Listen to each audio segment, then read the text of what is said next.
Damos la bienvenida a Cari Letelier, muy bienvenida a nuestro fotoclub, a la charla que vas a presentar y siguiendo los pasos de mi maestra, de mi mentora en esto de eh, dirigir o llevar las charlas, hablar un poco de Cari.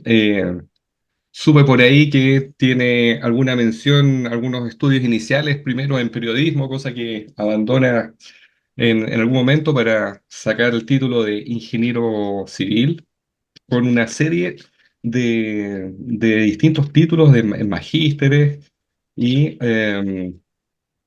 y que en algún momento, sin estar relacionada con el mundo de la fotografía, en una salida al norte, al Valle del Elqui, al norte, ahí por lo que estuve leyendo, Gary, te empezaste a familiarizar con el mundo de la estrella, donde pasaste algunas frustraciones y que te hizo llevar eh, como esta sed por aprender más y te empezaste a involucrar más fuertemente en esto hasta que veo que decidiste dejar hace como 6 años el trabajo como estable para dedicarte, o tradicional, para dedicarte exclusivamente y de manera fuerte al mundo de la fotografía, de la astrofotografía en este caso.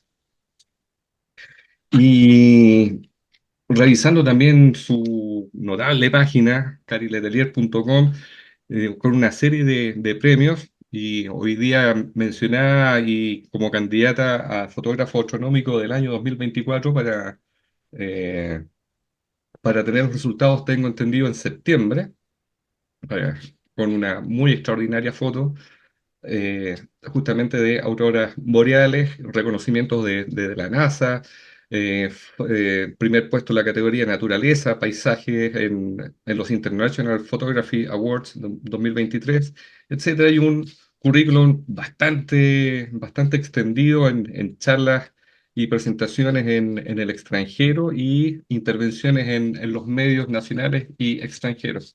Así que una invitada de lujo, muchas gracias por estar acá y el escenario es tuyo. Muchas gracias por esa tremenda intro y gracias también por la invitación a dar esta charla. A mí me gusta el tratar como de acercar un poquito este tema de las auroras.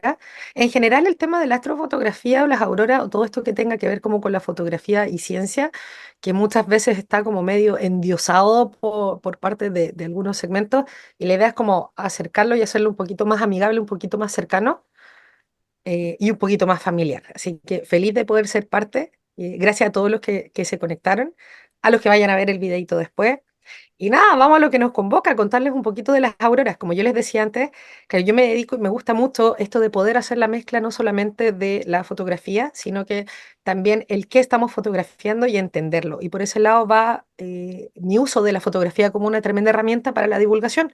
Divulgación de astronomía, sin embargo, la astronomía es tan multidisciplinaria que vamos a abarcar un montón de otras ciencias. Así que vamos a mostrar un poquito de lo mismo con respecto a las auroras. Un poquito de mí. ¿A qué me dedico hoy en día yo? Bueno, sí soy astrofotógrafa. Esto fue algo que no existía como carrera como tal, así que empecé a buscar la forma de profesionalizarlo. Y en eso he llegado a varias actividades que han sido algunas como parte del camino que yo estaba esperando llegar a lograr. Pero también, por otro lado, han sido algunas cositas medias inesperadas donde no esperaba que pudiera haber tal vez una oportunidad como astrofotógrafa y divulgadora. Entonces, el lado de la divulgación de astronomía, yo divulgo todo el tiempo, con el Uber, con la chica que me hace las uñas, con whatever. En todos lados siempre estoy hablando. Es como, por ejemplo, la Paz o la Fiebre que me conocen, saben ahí como que, o la Sol, como lo nerd que puedo llegar a ser hablando todo el tiempo exactamente de lo mismo, hablando del cielo, hablando de los distintos fenómenos, hablando de la parte técnica en fotografía incluso, pero es entretenido el cómo uno se puede envolver en este mundo. Y con eso también empiezo a dar estos talleres de fotografía y de astrofotografía desde tanto la vereda de la ciencia. Para mí, astrofotografía, como tal, como la hago yo, como es de paisaje, vendría siendo fotografía nocturna. Sin embargo, el ponerle el prefijo de astro, siento que tiene que tener relación con la astronomía, y para eso lo que yo trato de hacer es generar esa relación con el cielo, que no es solamente disparar en base a una receta al cielo, sino que conocerlo a dónde estoy disparando sin tener que depender tal vez de una aplicación. Dentro de lo mismo también he llegado a dictar relatorías para astroturismo, tratando de ayudar a diversificar un poquito la oferta de astroturismo que existe en nuestro país, que en nuestro país estamos dando cátedra al mundo, pero todavía nos falta mucho tanto apoyo como gubernamental y de distintas instituciones para, que de a poquito se está viendo, para poder posicionar el astroturismo como uno de los hitos principales de lo que exporta Chile. O sea, como cuando un extranjero viene se le recomienda tomar vino, comprar lapislázuli y que además haga astroturismo. Debería ser así. Entonces, seguimos trabajando como desde varias aristas como para poder lograr esto. Y desde un tiempo hasta ahora empecé con expediciones fotográficas primero en Chile y ahora ya internacionalizándolas un poquito y buscando siempre este afán de conseguir cielos oscuros, cielos perfectos, lo mezclo con estas experiencias que son las auroras, donde estoy haciendo expediciones en la época de auroras en Islandia. Ahora acabo de abrir, como les contaba antes, en la Laponia sueca y Noruega, pero además todo esto acompañado de la creación de contenidos desde la vereda esta de la astrofotografía y de la divulgación de ciencia. Así que ahí los dejo invitados a ver el material que tengo y cualquier duda, consulta, me escriben. Y lo mismo, abierta la invitación a quien quiera acompañarnos en las expediciones que estamos haciendo. Y el spoiler era las expediciones que se vienen en Canadá. Apenas tenga más, debería tener dentro de estas próximas semanas más información, les puedo ir contando.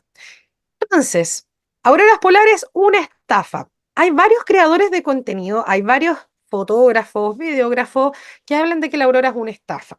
Sin embargo, lo mismo podríamos decir también de la astrofotografía. ¿Por qué? Porque el ojo, lamentablemente, no llega a ser una máquina tan perfecta que con el que yo pueda apreciar realmente todo lo que se está viendo ahí en el cielo. Sin embargo, yo les puedo decir que esas auroras que se pueden presentar desde algunas personas que tampoco se preocupan tanto en ahondar o en realmente investigar el por qué no logran verlas con los mismos colores que los ve nuestras cámaras, esta herramienta que nos ayuda a ver o a fotografiar lo que es invisible. ¿Por qué se refieren a una estafa? Yo les digo, yo he visto la aurora con todos los colores, le he visto todos los colores, el rojo, la aurora roja, la aurora verde, la aurora naranja. El tema es, al igual que en todo, mientras más horas yo tengo dedicado a esto, mejor voy conociendo el fenómeno. Esto es un poquito parecido cuando hablan de los ovnis, por ejemplo. A mí siempre me preguntan, ¿has visto alguna vez un ovni o algo extraño en el cielo? Y la verdad, personalmente, a simple vista, jamás he visto algo que no pueda darle una explicación. Sí tengo un video, eso, pero queda en otra, para otra conversación, donde tengo un video, dos, donde tengo objetos que no he podido darles como una explicación certera, pero siempre trato de irme por el lado racional. Acá es lo mismo, el tema de las auroras, entendiéndolas, entendiendo el fenómeno, sabiendo ir a cazarlas también y viviendo cada vez más, creo que me he ido dando cuenta cómo o sea, siempre me enamoro de este fenómeno. Yo lloro con cada una de esas auroras fuertes que se ven en los videos. Yo siempre lloro. Yo soy súper llorona y grito mucho también. Entonces a veces trato de alejarme un poquito de mis viajeros para quienes quieren vivirlo en silencio. Pero es que la emoción de verdad de poder ver ese fenómeno es una cosa impresionante. Y yo me sigo emocionando con cada una de esas. Y me emociono con ver cuando alguien la está viendo también por primera vez. Y eso es lo que trato de que sea súper ceremonial también. Pero yo he visto todos los colores, entonces a mí no me vienen con que es estafa. O sea, ese creador de contenidos que lo dijo, y lo pueden buscar ahí, que hay en varias partes, lo dicen que no se ven así, que no se ven los colores, que se ven blanquecinas, que no bailan tanto. Es simplemente que, pobrecito, no le tocó tal vez una aurora tan fuerte, ni tampoco a alguien que lo guiara como para poder verla mejor. Así que acá yo los quiero guiar para que, ya sea que vivan la experiencia alguna vez, si ya la han vivido o si la van a vivir a futuro, que se los mega recomiendo, y sea que la vivan conmigo o la vivan por las suyas o con alguna otra empresa, tengan algunos tips, algunos datitos para entender el fenómeno y poder disfrutarlo aún mejor.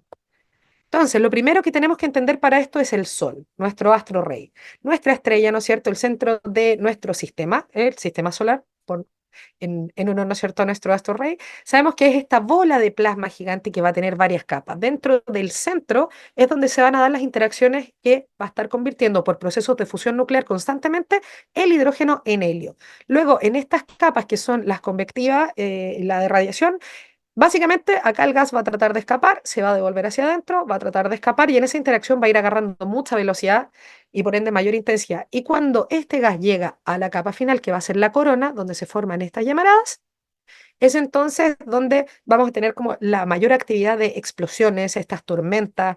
La corona es la que nos va a interesar más, pero es parte final del proceso que tenemos dentro de todo el Sol. Algunas cositas para tener en consideración. El Sol también tiene una rotación, va a depender en la parte del Sol donde la midamos. Acá habla de 25 días, pero también se habla de 28 días y se llama la rotación de Carrington.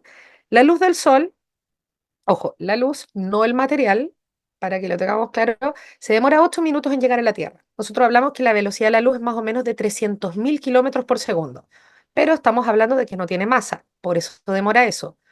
No así cuando tenemos emisiones desde la corona del Sol, que son las que nos van a regalar las auroras, esas van a demorar un poco más, va a depender de la densidad que tengan, de la intensidad con que vengan, algo que se denomina la velocidad de viento solar, y va a demorar un poco más, porque vienen con masa, vienen con materia.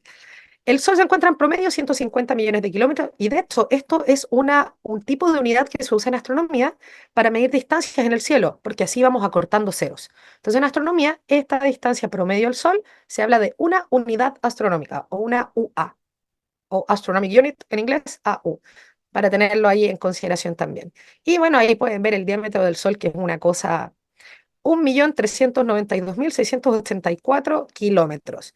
Para poner en contexto y comparación, la Tierra tiene algo así como 12.000 kilómetros de diámetro, para poder hacer ahí una diferencia. Por eso es que caen cerca de 109 veces, bueno, 109 veces mayor que el diámetro de la Tierra. Vamos a continuar entonces allí, ya tenemos nuestro primer acercamiento al Sol.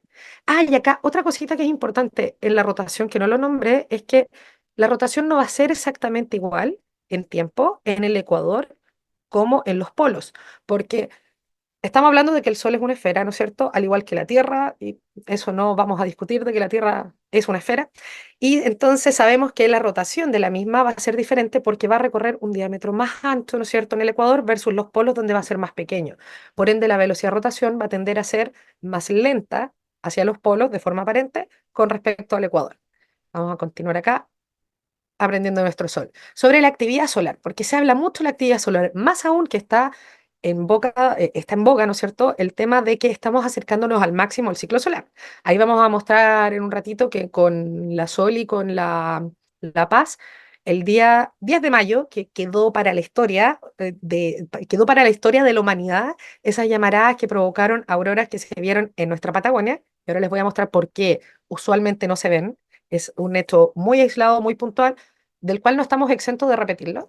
Entonces, ese día nosotros fuimos a ver un cachito de lo que se veía de la aurora que estaba haciendo parte. Y ahora yo les explico por qué. El Sol va a tener ciclos, donde todo esto que está pasando aquí va a ser inversión de los polos magnéticos del Sol. Y en estas inversiones vamos a tener un momento en que el Sol va a estar teniendo muchas inversiones y otro en que va a estar mucho más calmo y va a tener su línea de campo magnético mucho más tranquila. Cuando hablamos del mínimo solar, hablamos de que está tranquilo, las líneas de campo magnético están mucho más calmas y casi no tenemos manchitas en el Sol, que son estas tormentas que van apareciendo y por los cambios de temperatura se ven como manchitas en la fotosfera, ni vamos a tener tantas prominencias o llamaradas que se van a formar por este caos, ¿no es cierto?, con las líneas de campo magnético por las inversiones de los polos. Entonces vamos a tener en su opuesto un máximo solar, donde ahí sí queda la escoba. Esto ya es un caos máximo, como lo que se está viendo aquí, y eso, este periodo va a ser más o menos de 11 años. Puede ser entre 12 y 15, pero en promedio son 11 años, donde vamos a tener estas inversiones de polo en un máximo o en un mínimo. En este momento nosotros nos estamos acercando al máximo, el cual todavía no ha sido declarado, pero es estimado, ya que el Sol al final hace lo que quiere. Nosotros lo que podemos hacer es tratar de tomar promedios históricos y en base a eso hacer un pronóstico, pero el Sol hace lo que quiere. Entonces el máximo podría ser, como se estimaba ahora, para finales de 2024, sí, pero también podría aplazarse para finales de 2025. Lo que sí sabemos es que nuestro Sol en este momento está con todas las señales de que está por alcanzar su máximo. Acá tenemos una gran diferencia entre un Sol en un máximo solar en el ciclo anterior, en abril de 2014. Esta foto, fíjense cómo está lleno de manchas y prominencias, y al otro lado tenemos en un mínimo. Este es el mínimo del actual ciclo, está en el ciclo 25 el Sol. Entonces acá está empezando este ciclo y fíjense que está demasiado tranquilo, es muchísima la diferencia. Vamos a continuar acá viendo a nuestro solcito, el astro rey. Y algunos efectos de la actividad solar, como hablamos, van a ser las manchas, que se ven más oscuras por las diferencias de temperatura de estas tormentas que están ocurriendo ahí, y las prominencias o las llamaradas. Como se ve en el videito del fondo, vamos a tener llamaradas, y cuando estas llamaradas son muy grandes, piensen que hablábamos de que el Sol tiene 109 veces el tamaño de la Tierra, ¿cierto? Entonces imagínense si esta prominencia tiene, por ejemplo, 3 veces, 4 veces el tamaño de la Tierra, significa que todas estas emisiones del Sol, que se denomina viento solar, que va a ser plasma, van a estar un poquito más cerca de la Tierra, cuando obviamente esa prominencia esté enfrentándose a la Tierra, porque como el Sol tiene su rotación, nosotros por nuestro periodo de traslación y rotación, no siempre nos van a llegar esas prominencias, que si nos llegaran siempre ya estaríamos un poco achicharrados tal vez, igual gracias a nuestro campo geomagnético estamos protegidos, pero estaríamos yo creo ya un poco más achicharrados, menos mal no nos llega todo el tiempo, pero tal vez podríamos haber tenido más auroras, ahí, una por otra.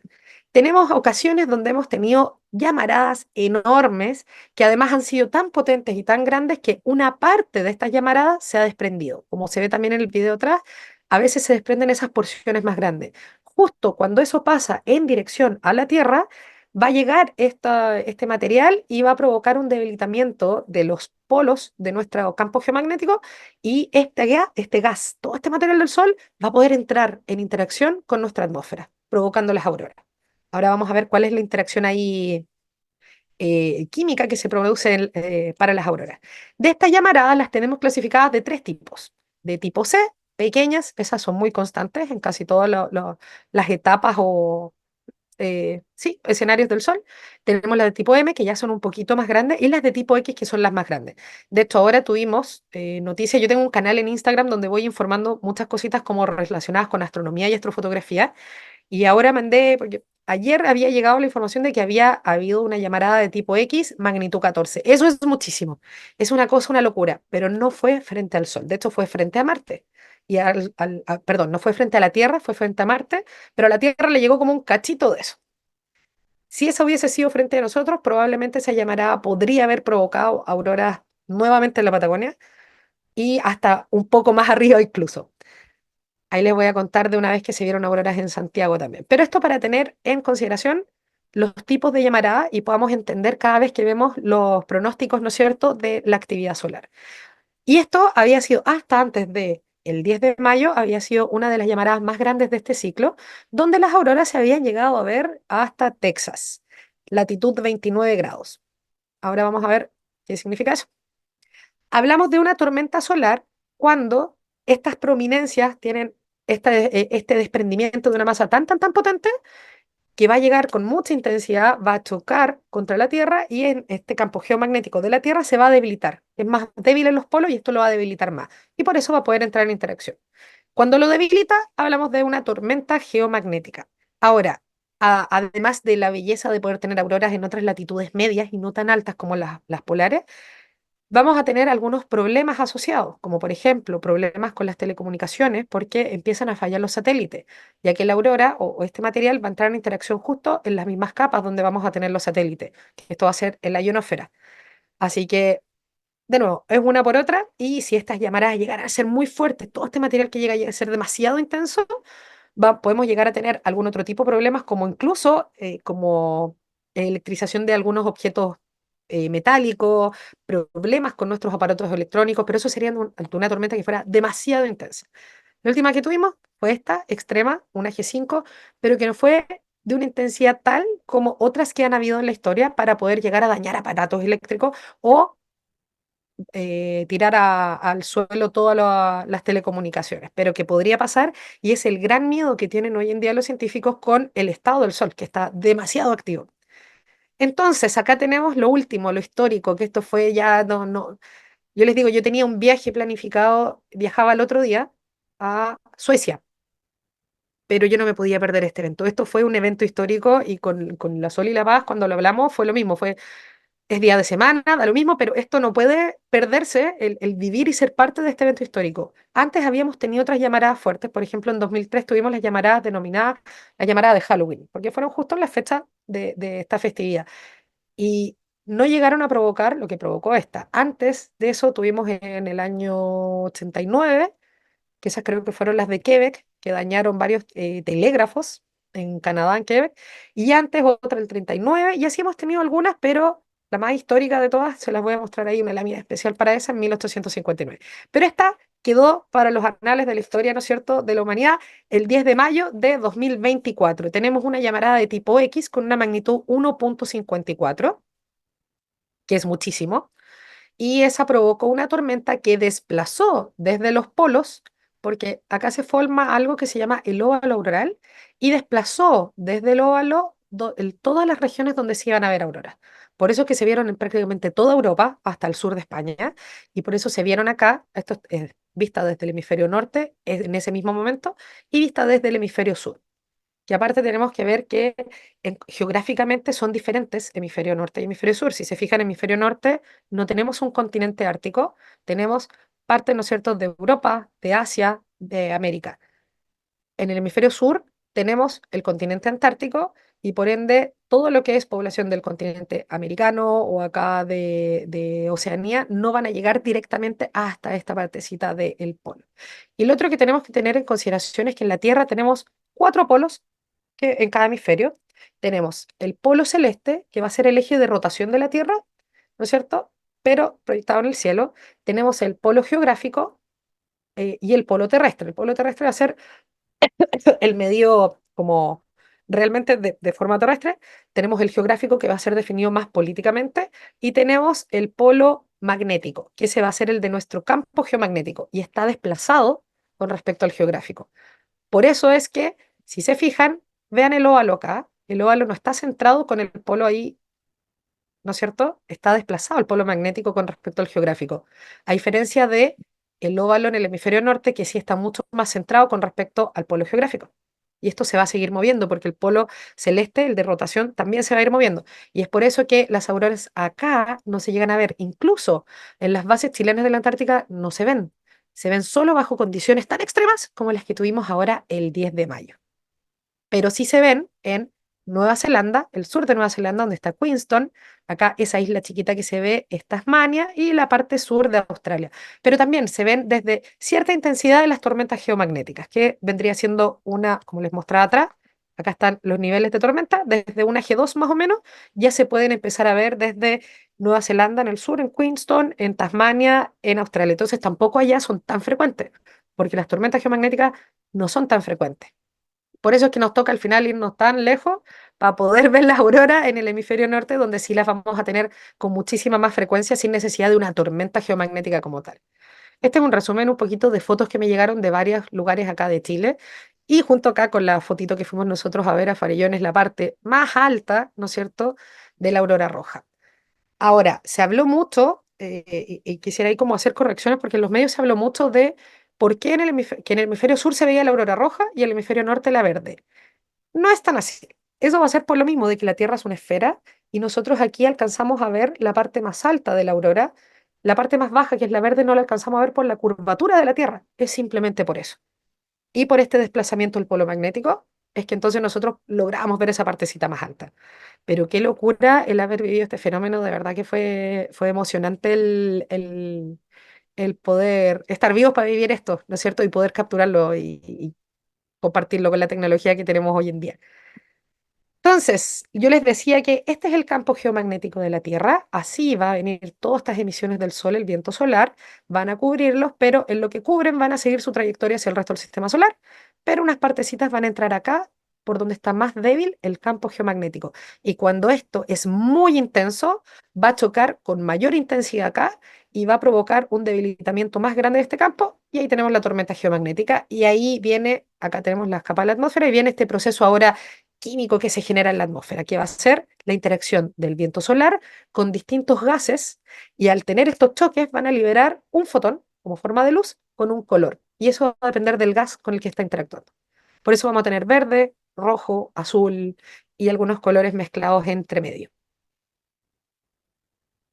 Y ahora también otro dato rosa de por qué se llaman auroras, en verdad, por qué se llamó aurora boreal, porque la boreal es la del hemisferio norte y austral es del hemisferio sur.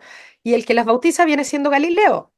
Esto me gusta contarlo. Galileo la bautiza como aurora boreal en 1619. Toma por un lado el nombre de la diosa romana, sí, diosa romana de la aurora, que era del amanecer, junto con los vientos del norte, que eran boreal. Entonces, aurora borealis. Pero además me gusta contar esto porque eso significa que, si lo piensan bien, en Grecia se veían auroras en algún momento. Y esto es por el desplazamiento que tenemos del eje de rotación de la Tierra, que sea por otro movimiento que tiene la Tierra, que también lo podemos ver algún otro día, que se llama la precesión. Entonces, que hoy en día este desplazamiento viene siendo de 23,5 grados más o menos. Es una inclinación que tenemos con respecto al eje de rotación. Y se sigue desplazando continuamente, pero es un proceso lento comparado al tiempo que duramos nosotros como humanidad. Podemos ver ahí sus efectos de forma chiquitita. Bueno, el término técnico de la aurora es un electrometeoro, es decir, una manifestación visible de la electricidad en la atmósfera, como o los rayos o el fuego San Telmo. Nunca he podido ver el fuego San Telmo, pero sí he visto rayos. Viene siendo más o menos un poquito la misma base de formación. Y el registro más antiguo de este viene siendo de hace 30.000 años. Recordemos que la humanidad sabemos que está desde hace los primeros vestigios de Homo sapiens en África desde hace unos 200.000 años. Pero imagínense, unas pinturas rupestres de hace 30.000 años, en Francia, de nuevo. O sea, desde allá se veían auroras en algún momento. Estamos hablando de qué loco cómo se ha ido desplazando el cielo con respecto a cómo lo vemos. ¿Y cómo se forma la aurora? Ya les expliqué todo para atrás y los distintos gases con que van a interactuar este gas, este plasma solar que es gas ionizado, cómo va a chocar e interactuar con distintos gases en la atmósfera para ir provocando esos colores alucinantes que podemos ver. Y las formas que vamos viendo es porque también van siguiendo las líneas de campo magnético que tenemos, ¿no es cierto?, alrededor de nuestro campo geomagnético. Por eso van a ir tomando todas esas formas diferentes. Los gases con que va a interactuar van a ser básicamente oxígeno. De hecho, esto es un proceso cuántico, pero para llevarlo como a término sencillo viene siendo este choque, ¿no es cierto?, con eh, moléculas de oxígeno, de nitrógeno, de oxígeno ionizado y de nitrógeno ionizado también. Y ahí vamos a tener todas estas variaciones de colores. La más bajita viene siendo, eh, bueno, la azul, la moradita, pero estas nosotros no logramos apreciarlas tanto, menos a una simple vista. Las que más apreciamos son estas de aquí. La verde se va a dar, de hecho, desde los 90 kilómetros más o menos hacia arriba, y la roja se va a dar sobre los 250 kilómetros. Entonces, por eso estas son las más visibles también. ¿Por qué? Porque vamos a hablar de por qué la vista no es perfecta y la vista no logra ver ni percibir de noche también estos colores, pero sí estos logra llegar a verlo. En los tipos de aurora que vamos a tener, ya les mostraba yo un poquito de lo que es el óvalo y el desplazamiento que tiene con respecto al eje geográfico. Y esto que yo les decía del óvalo que se va a desplazar, nosotros vamos a tener asociado un valor que se llama el factor Kp, que va a medir la intensidad de la actividad geomagnética. Y a mayor Kp, el Kp va a ir del 0 al 9, a mayor Kp, más se va a desplazar este óvalo donde se van a estar formando las auroras, más o menos 2 grados por cada valor de Kp. Por eso podemos llegar a un Kp 9. Por eso acá pudieron llegar las auroras, acá, nosotros aquí, con un Kp 9. De hecho, pudieron desplazarse y llegar hasta un poquito más arriba por acá. Eso va a ser básicamente por la intensidad de esta tormenta geomagnética. Bueno, se habla de que la aurora es mejor verla o es más frecuente verla cerca de la medianoche, entre 2 horas antes, 2 horas después. Sin embargo, a mí me han tocado auroras a las 7 de la mañana, a las 7 de la tarde. Al final hay que estar súper atentos a las condiciones. Nosotros tenemos 3 requisitos para poder ver las auroras. Uno, oscuridad. Tiene que haber noche. Y en las latitudes árticas, ¿no es cierto? Árticas y antárticas, sabemos que por esta inclinación que tiene la Tierra va a haber un periodo donde no tenemos noche. De hecho, en este momento, en toda la latitud ártica, todos los países o los sectores que están ahí, vamos a tener sol de medianoche. Y sin oscuridad yo no puedo ver las auroras. Entonces, lo que les pasó ahora el 10 de mayo, se querían pegar un tiro porque era tremenda tormenta. El espectáculo que podrían haber visto era una cosa, pero alucinante, pero no tenían noche y no pudieron ver nada. Pero sí lo disfrutaron las latitudes medias que sí tenían oscuridad. Y por el opuesto tenemos periodos donde van a tener sola noche, ¿no es cierto? Que eso va a ser entre septiembre y abril. Eso para las latitudes árticas, y las latitudes antárticas va a ser el opuesto. Y este es el que yo les decía anterior. Este es el evento más fuerte registrado, el más intenso registrado en la historia. Lamentablemente, saben que ahí sí existía la forma de hacer fotografías. De hecho, las primeras astrofotografías se realizaron con daguerrotipos en el año 1800. En 1840 creo que fue el primero, con John William Draper, que hizo una foto de la luna con doble exposición. Estoy yendo ahí en un carril, pero así como para tener antecedente. Pero en este caso no tuvieron como la chispeza o la viveza de pensar, vamos a hacer una foto porque se están viendo estos fenómenos en el cielo, cuando ya tenían todavía ahí estaban con estos avances de la tecnología recién para poder hacer astrofotografía. Pero sí existía gente que estaba letrada sobre el tema de las auroras y quedaron registros escritos de que se vieron auroras en Santiago de Chile, en Concepción, en Colombia. Colombia, estamos hablando de latitud 4 grados norte, 3 4 grados norte. O sea, se vieron auroras en prácticamente todo el mundo, pero solamente quedaron los registros escritos. Ahí es entretenido el averiguar más de lo que fue este evento. Recibe el nombre por el astrónomo que identificó el grupo de manchas que provocaban este evento, que provocaron este evento, esta llamarada gigante. Ahora, quedó la escoba en esa época también con los telégrafos, cosa que si pasara hoy en día, yo les decía, se nos viene abajo todas las telecomunicaciones. Adiós internet, adiós televisión, adiós a todos los aparatos eléctricos durante un tiempo. Y acá es un resumen más o menos de los otros grandes eventos que hemos tenido, junto con el que ya vivimos ahora, del que fuimos parte, afortunadamente, el del 10 de mayo de 2024. Las formas de las auroras, que esto es lo otro que fascina, porque no siempre voy a ver auroras con esos espirales maravillosos de las fotos, sino que la aurora que más frecuente vemos y que para eso no necesitamos ni siquiera tanta intensidad o una tormenta geomagnética, va a ser esta de acá, los arcos. El arco siempre se va a formar mirando, ¿se acuerdan que hablamos del óvalo? Mirando hacia la dirección del óvalo. Por ende, si yo estoy en el hemisferio sur y quiero ver algo, digamos que estamos en la Antártica, tengo que mirar hacia el sur. Si yo estoy en el hemisferio norte y quiero ver si es que se está empezando a formar algo, tengo que mirar hacia el norte. Y se forman estos arcos que muchas veces pueden llegar a durar toda la noche, estáticos, casi no se mueven. Pero hay veces que si estas interacciones también por distintos estados que tiene la atmósfera, como también eh, la densidad de este viento solar, que como les nombraba antes es plasma, y va a estar formado por protones por centímetro cúbico, la densidad de este, y si es muy denso, vamos a tener que las interacciones tal vez en un momento van a tomar impulso y van a empezar a bailar de a poquitito. Entonces, este arco puede empezar a bailar y a tomar estas formas de los bastones. Y estos bastones, si se fijan, ¿se acuerdan que hablábamos de los colores de la aurora? Van a pasar ahí del verde hasta el rojo y van a tener diferentes colores entre medio que van a ser mezclas de los mismos.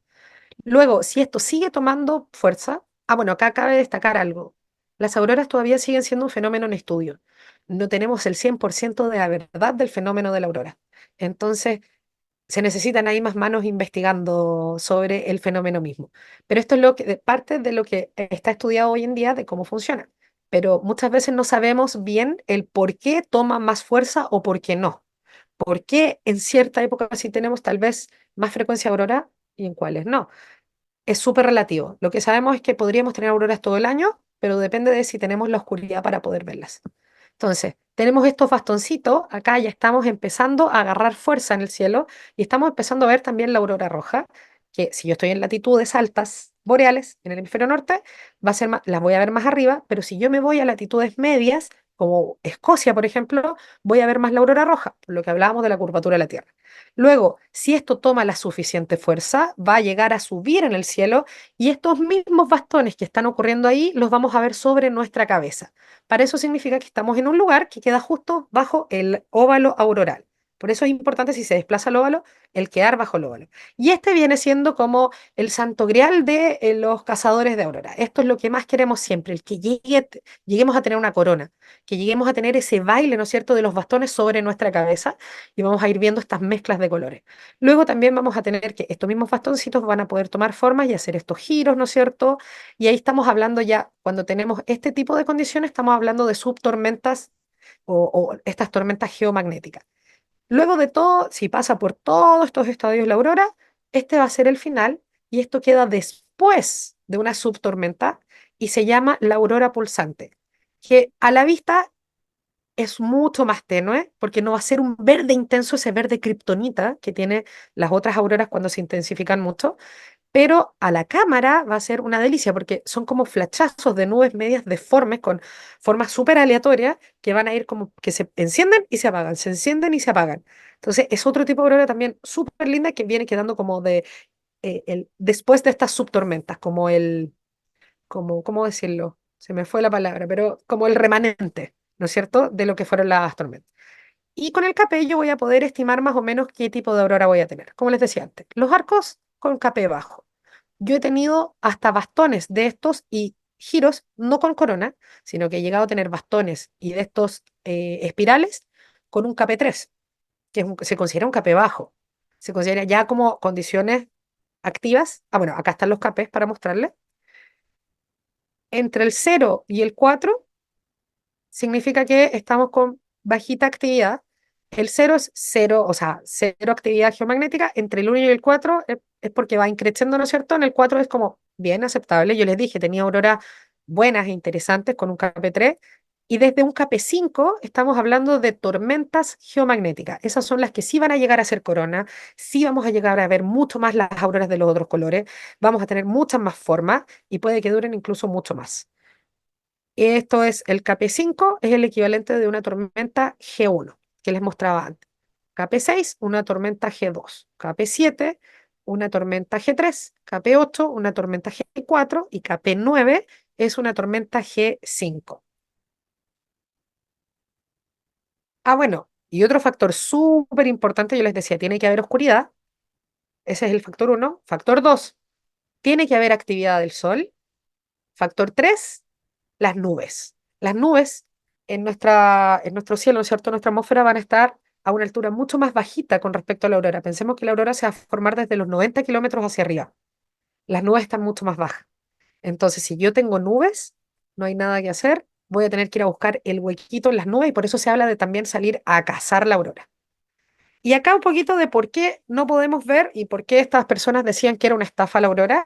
La verdad es que el ojo humano, tenemos que, ¿no es cierto?, el globo ocular, vamos a tener que, tiene varias funciones y una es refractar la luz por varios medios acuosos, ¿no es cierto?, para poder convertirla, bueno, al igual que la cámara, vamos a convertir la luz en fotones y estos, o sea, estos fotones que vienen en la luz los vamos a convertir en el caso de la cámara se convierten en electrones, pero en el caso de la visión humana se van a convertir en impulsos eléctricos que van a ser enviados al cerebro y el cerebro termina de interpretar la información que estamos recibiendo de la luz.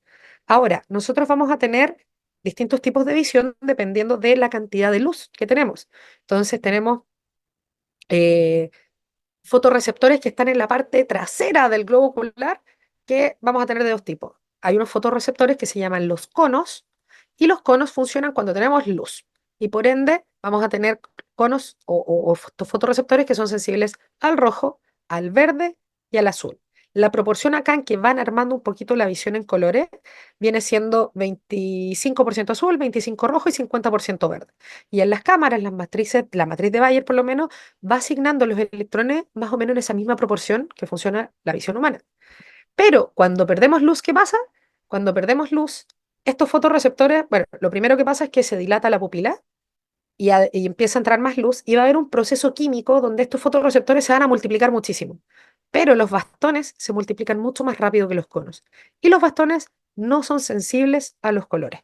Por ende, de noche o con falta de luz, nosotros tendemos a ver en blanco y negro. Entonces, no es que sea una estafa, sino que lamentablemente no tenemos una visión adecuada para poder ver los colores. En la antigüedad puede que hayan tenido alguna droga alucinógena dura o algo que pueda haber activado en los conos, ¿no es cierto?, con poca luz. No lo sabemos, sería maravilloso poder saberlo, pero lamentablemente de noche sí tendemos a ver en blanco y negro. Entonces, sabiendo eso y que además toda la información que está captando de esa tenue luz, ¿no es cierto?, nuestro ojo la está enviando como impulso eléctrico al cerebro y el cerebro termina de interpretar. Pero muchas veces el cerebro nos puede engañar.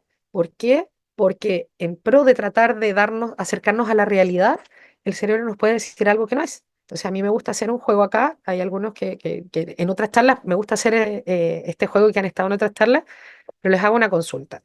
¿De qué color ven los ojos de la chica? Turquesa. ¿Turquesa? ¿Algún otro color? Cian, sí, Sí, básicamente turquesa lo mismo. azul. Más bien celeste, claro. Medio verdoso. Medio verdoso los veo yo, no sé.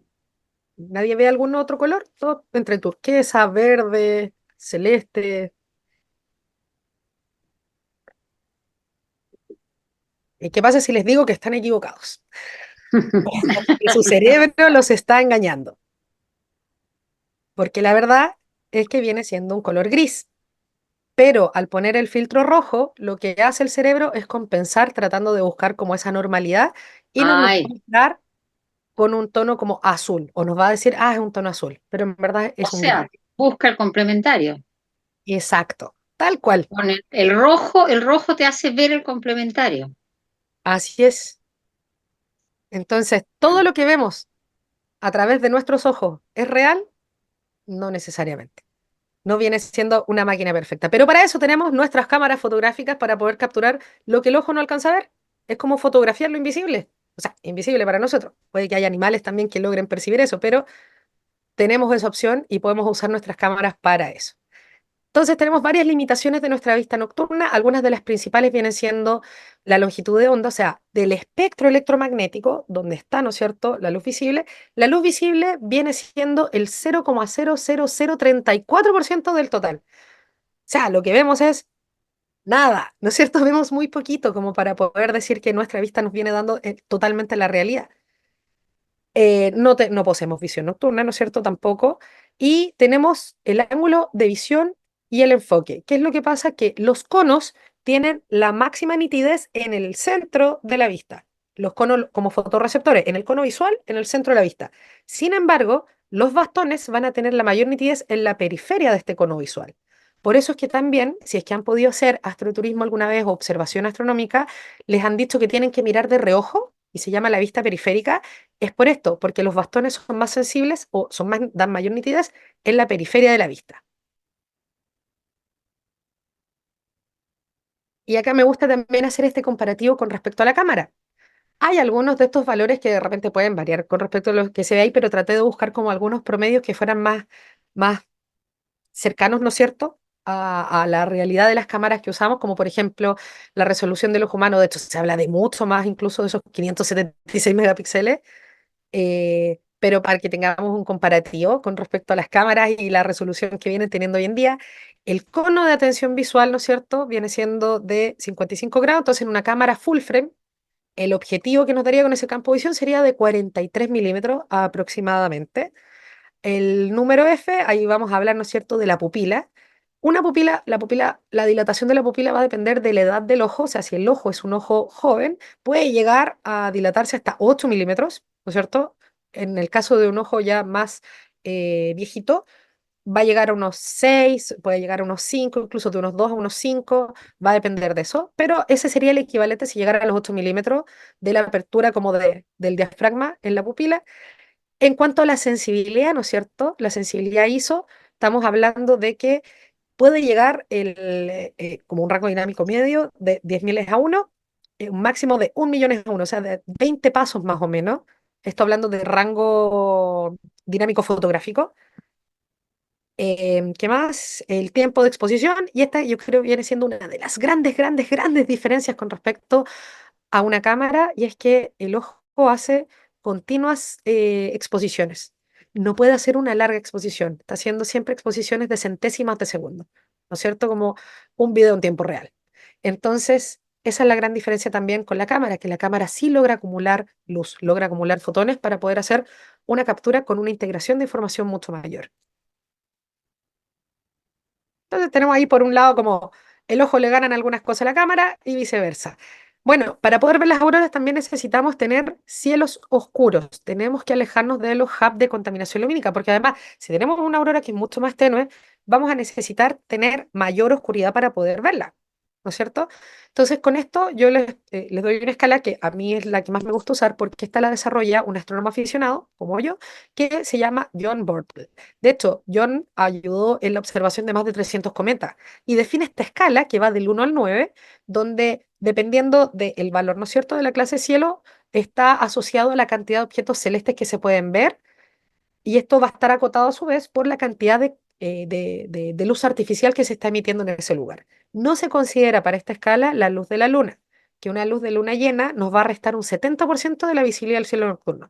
Pero para este caso solamente tomamos las fuentes de generación de luz artificial, donde vamos a tener un cielo 9, que es un Santiago Centro, un Nueva York, un Dubái, y podemos ver un máximo de entre 30 a 50 objetos celestes, o sea, principalmente estrellas muy brillantes.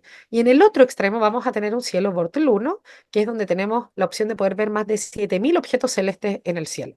De hecho, objetos tan tenues como por ejemplo la galaxia de Andrómeda, que está a 2,5 millones de años luz, puedo verla a simple vista.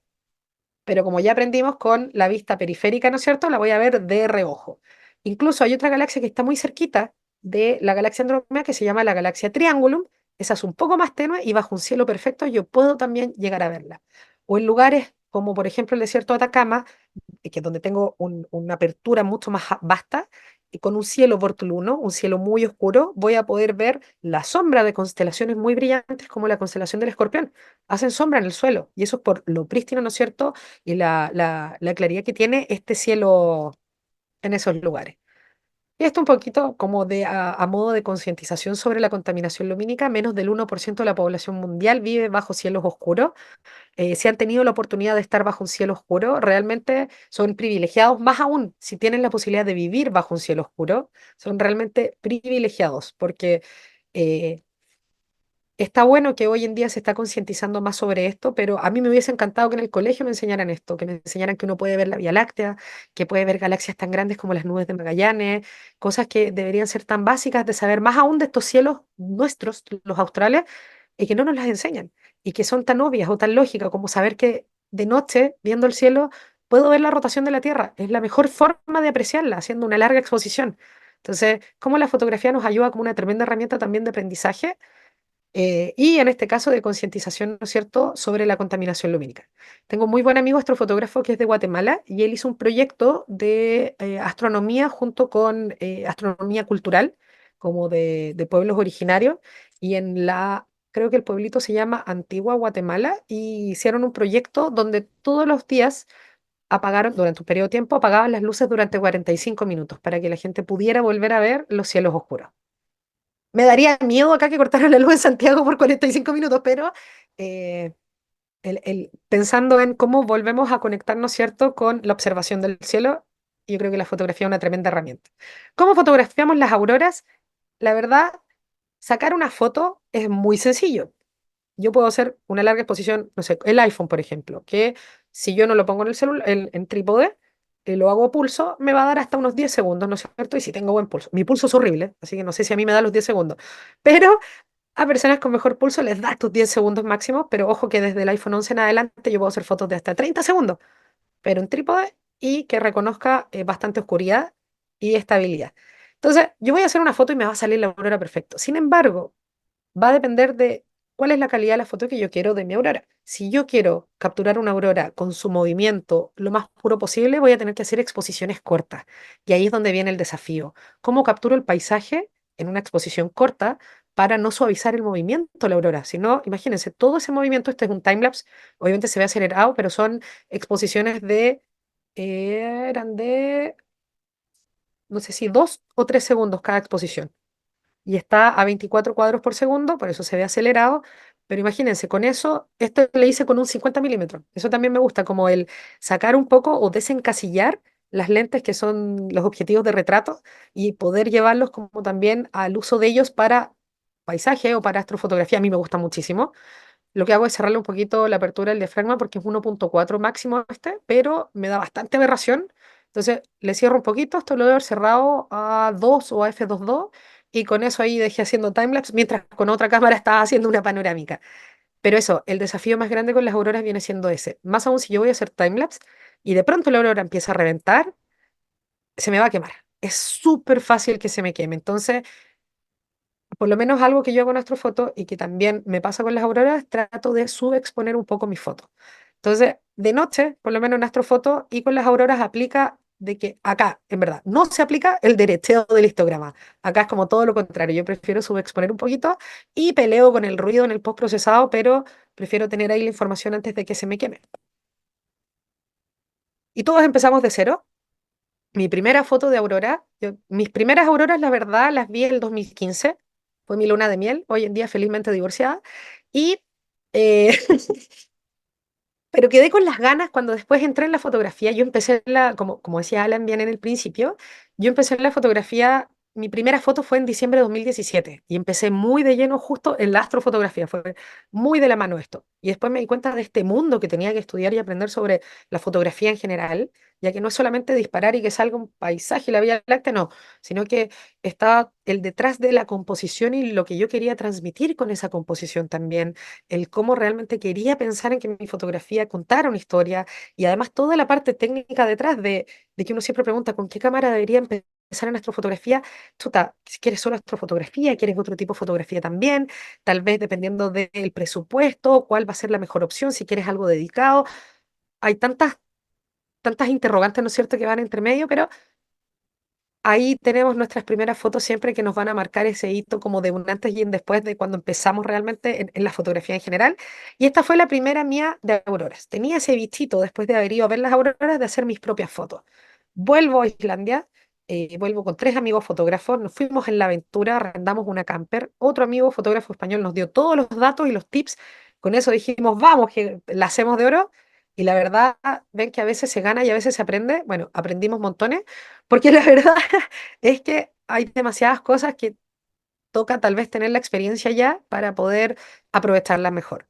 Nos perdimos muchos de los hitos más bonitos de Islandia porque por desconocimiento partimos mal la vuelta, por el norte le dedicamos mucho tiempo, en el sur se concentra la mayor cantidad de hitos, no sabíamos cazar la aurora, esa fue la única noche, fue maravilloso, pero tampoco logramos cazarla con un lugar en especial, sino que fue muy en carretera y seguimos tratando de perseguirla, tratando de escapar de las nubes. No conocíamos el sistema meteorológico islandés, que es súper preciso y es el mejor como para poder leerlo, pero también el desconocimiento de las mismas carreteras, de los mismos hitos turísticos, nos jugó mucho en contra, pero fue una experiencia súper enriquecedora y de mucho aprendizaje. Ahora, creo que parte importante también de este aprendizaje es el no quedarse con una primera instancia y volví a Islandia, pero volví de la mano de alguien que ya lo había recorrido bastante. Y con eso vuelvo en febrero del 2023 y ya me termino de obsesionar con esto y ya empiezo con todo este otro giro en mi vida, ¿no es cierto? Siempre desde la noche, pero con las auroras. Y esta es un poquito de las más recientes.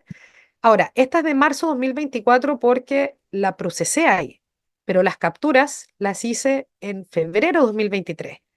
Algo que descubrí con las auroras y que me ha jugado muy a favor es la aurora no te da tiempo para componer. La aurora no puedes decidir por dónde va a salir. Entonces, algo que hago yo es dejar haciendo constantemente capturas a modo de timelapse y cuando veo que empieza a reventar un poquito más, agarro la cámara y empiezo a hacer panorámica. Y disparo para panorámica, siempre con gran angular. Yo trabajo con, bueno, ahí les puedo contar más de mi equipo después, pero disparo panorámicas con un 14 milímetros, tengo una rótula panorámica para poder tener la graduación y no tener que estar viendo cada cuánto lo voy a mover y tener bien mi traslape de panorámica, pero disparo panorámica. Y con eso me llevo bastante material para después, en el postprocesado, empezar a hacer el armado de las panorámicas e ir viendo ahí la forma compositiva. Porque realmente en el momento, si yo me pongo a componer, pierdo la oportunidad de muchas otras composiciones que puedo encontrar después en el postprocesado. Por eso, por lo menos para mí, en lo que es noche, el 50% del resultado depende del postprocesado. Y tenemos tantas opciones para hacer con Aurora, realmente no es solamente la foto single, sino que tenemos las opciones de timelapse que nos va mostrando el movimiento acelerado. Hoy en día, con el desarrollo de la tecnología y la sensibilidad que pueden alcanzar muchas cámaras, podemos tener, y que yo estoy un poco obsesionada con eso también, estas capturas en tiempo real de la Aurora. Entonces, yo ahora me metí en la parte de video y estoy aprendiendo a hacer color grading y distintos otros como correcciones de video para poder conseguir esas auroras en tiempo real. Tenemos acá, por ejemplo, esta foto para mí es re especial porque este fue un reconocimiento que tuve de la NASA, que la NASA todos los días elige una foto astronómica del día y esta fue la primera que eligió y yo la mandé además con la identificación de las constelaciones. Y ahí los que han estado como en talleres conmigo saben que siempre trato como de instar a que los que participan en estos talleres, ya sean como alumnos o como en alguna expedición, de que hagan el reconocimiento y el conocimiento del cielo en base a sus propias fotos. Creo que no hay nada más bonito que eso. Entonces, yo hago lo mismo, porque no soy padre gatica, así que sí practico lo que predico también. Y en esta foto yo hice un exposure blend. Hice fotos para el cielo de 2 segundos, 2,5 segundos, una cosa así. Y el paisaje las hice de 10 segundos. Entonces, esto es panorámica, son como 31 fotos en total. Eh, Y acá también, por ejemplo, acá hice bracketing. ¿Por qué? Porque también acá estaba demasiado oscuro y no me daba para poder hacer, ¿cómo se llama? La captura como en una sola foto porque iba a levantar y me iba a aparecer demasiado ruido. Entonces, claro, al cielo disparé fotos mucho más rápidas para no suavizar el movimiento de la aurora, pero al paisaje tiene una foto un poco más larga, pero solo en la misma posición. Las panorámicas también, que es re loco porque la aurora se mueve tan rápido que la panorámica no va a ser esa copia fiel de cómo se vio la aurora, pero sí bastante cercano de cómo se estaba viendo. Estas son fotos de 1,6 segundos, creo que eran, o un segundo, para poder armar esta pano. Bueno, y así tenemos en verdad una infinidad de técnicas. La idea es como pensar fuera de la caja y no solamente como elegir y capturar a la aurora o algo que me gusta hacer a mí. No, no, tenemos referentes. Yo, obvio, tengo muchos referentes con su fotografía aurora y algo que me pasaba era que yo veía sus fotos y decía, ¿por qué a mí no me quedan como ellos? ¿Por qué no logro hacer la foto clásica de las auroras? Pero creo que es algo que me ha jugado a favor hoy en día, como de que al final termino haciendo la foto no con la forma tradicional y eso ha sido como, oye, qué loco, ella las puede ver de otra forma las fotos o las composiciones con Aurora. Así que de repente el no lograr siempre el resultado del de al lado no siempre es algo malo, sino que puede ser una oportunidad, ¿no es cierto? Y a mí me gusta hacer siempre, cuando termino mis charlas, como estos torpedos, ¿no es cierto?, de fotografía, en este caso para las auroras, sin miedo a las ISOs altas, más aún con los equipos y la tecnología que tenemos hoy en día, ya sea para el postprocesado, el trabajo, reducción de ruido o lo que tenemos, los niveles de sensibilidad que pueden llegar a usar estos sensores retroiluminados, ¿no es cierto?, súper sensibles, con fotoceldas mucho más grandes, en sensores de mayor tamaño, o sea, un full frame con unas tremendas fotoceldas, entonces puedo acumular mucha más luz y poder levantar ISO, eh, tener súper clara la distancia hiperfocal, porque creo que uno de los errores clásicos que se da con las fotos de aurora es dejar fuera de foco el primer plano cuando tengo una persona, o dejar desenfocada la aurora. Así que tener súper clara la distancia hiperfocal y tener más o menos mis parámetros seteados de, ya, yo sé que en 14, la apertura máxima el 1,8, tengo los 4 metros para que me queden bien en foco todo y no perder el tiempo de enfoque, porque la aurora es tan rápido que no nos da tiempo, tiene que ser así, pum, pum, pum.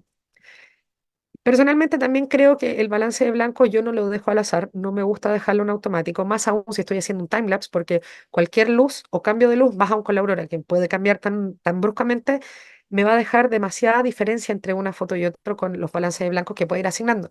Entonces yo prefiero setearlo fijo y casi siempre parto entre los 3000 4000 Kelvin, pero va a haber veces donde tengo tal vez mucha nieve y se me va a teñir muy azul la foto y la voy a subir un poco más a los 5000 para llegar al neutro, pero yo personalmente prefiero dar un balance blanco fijo.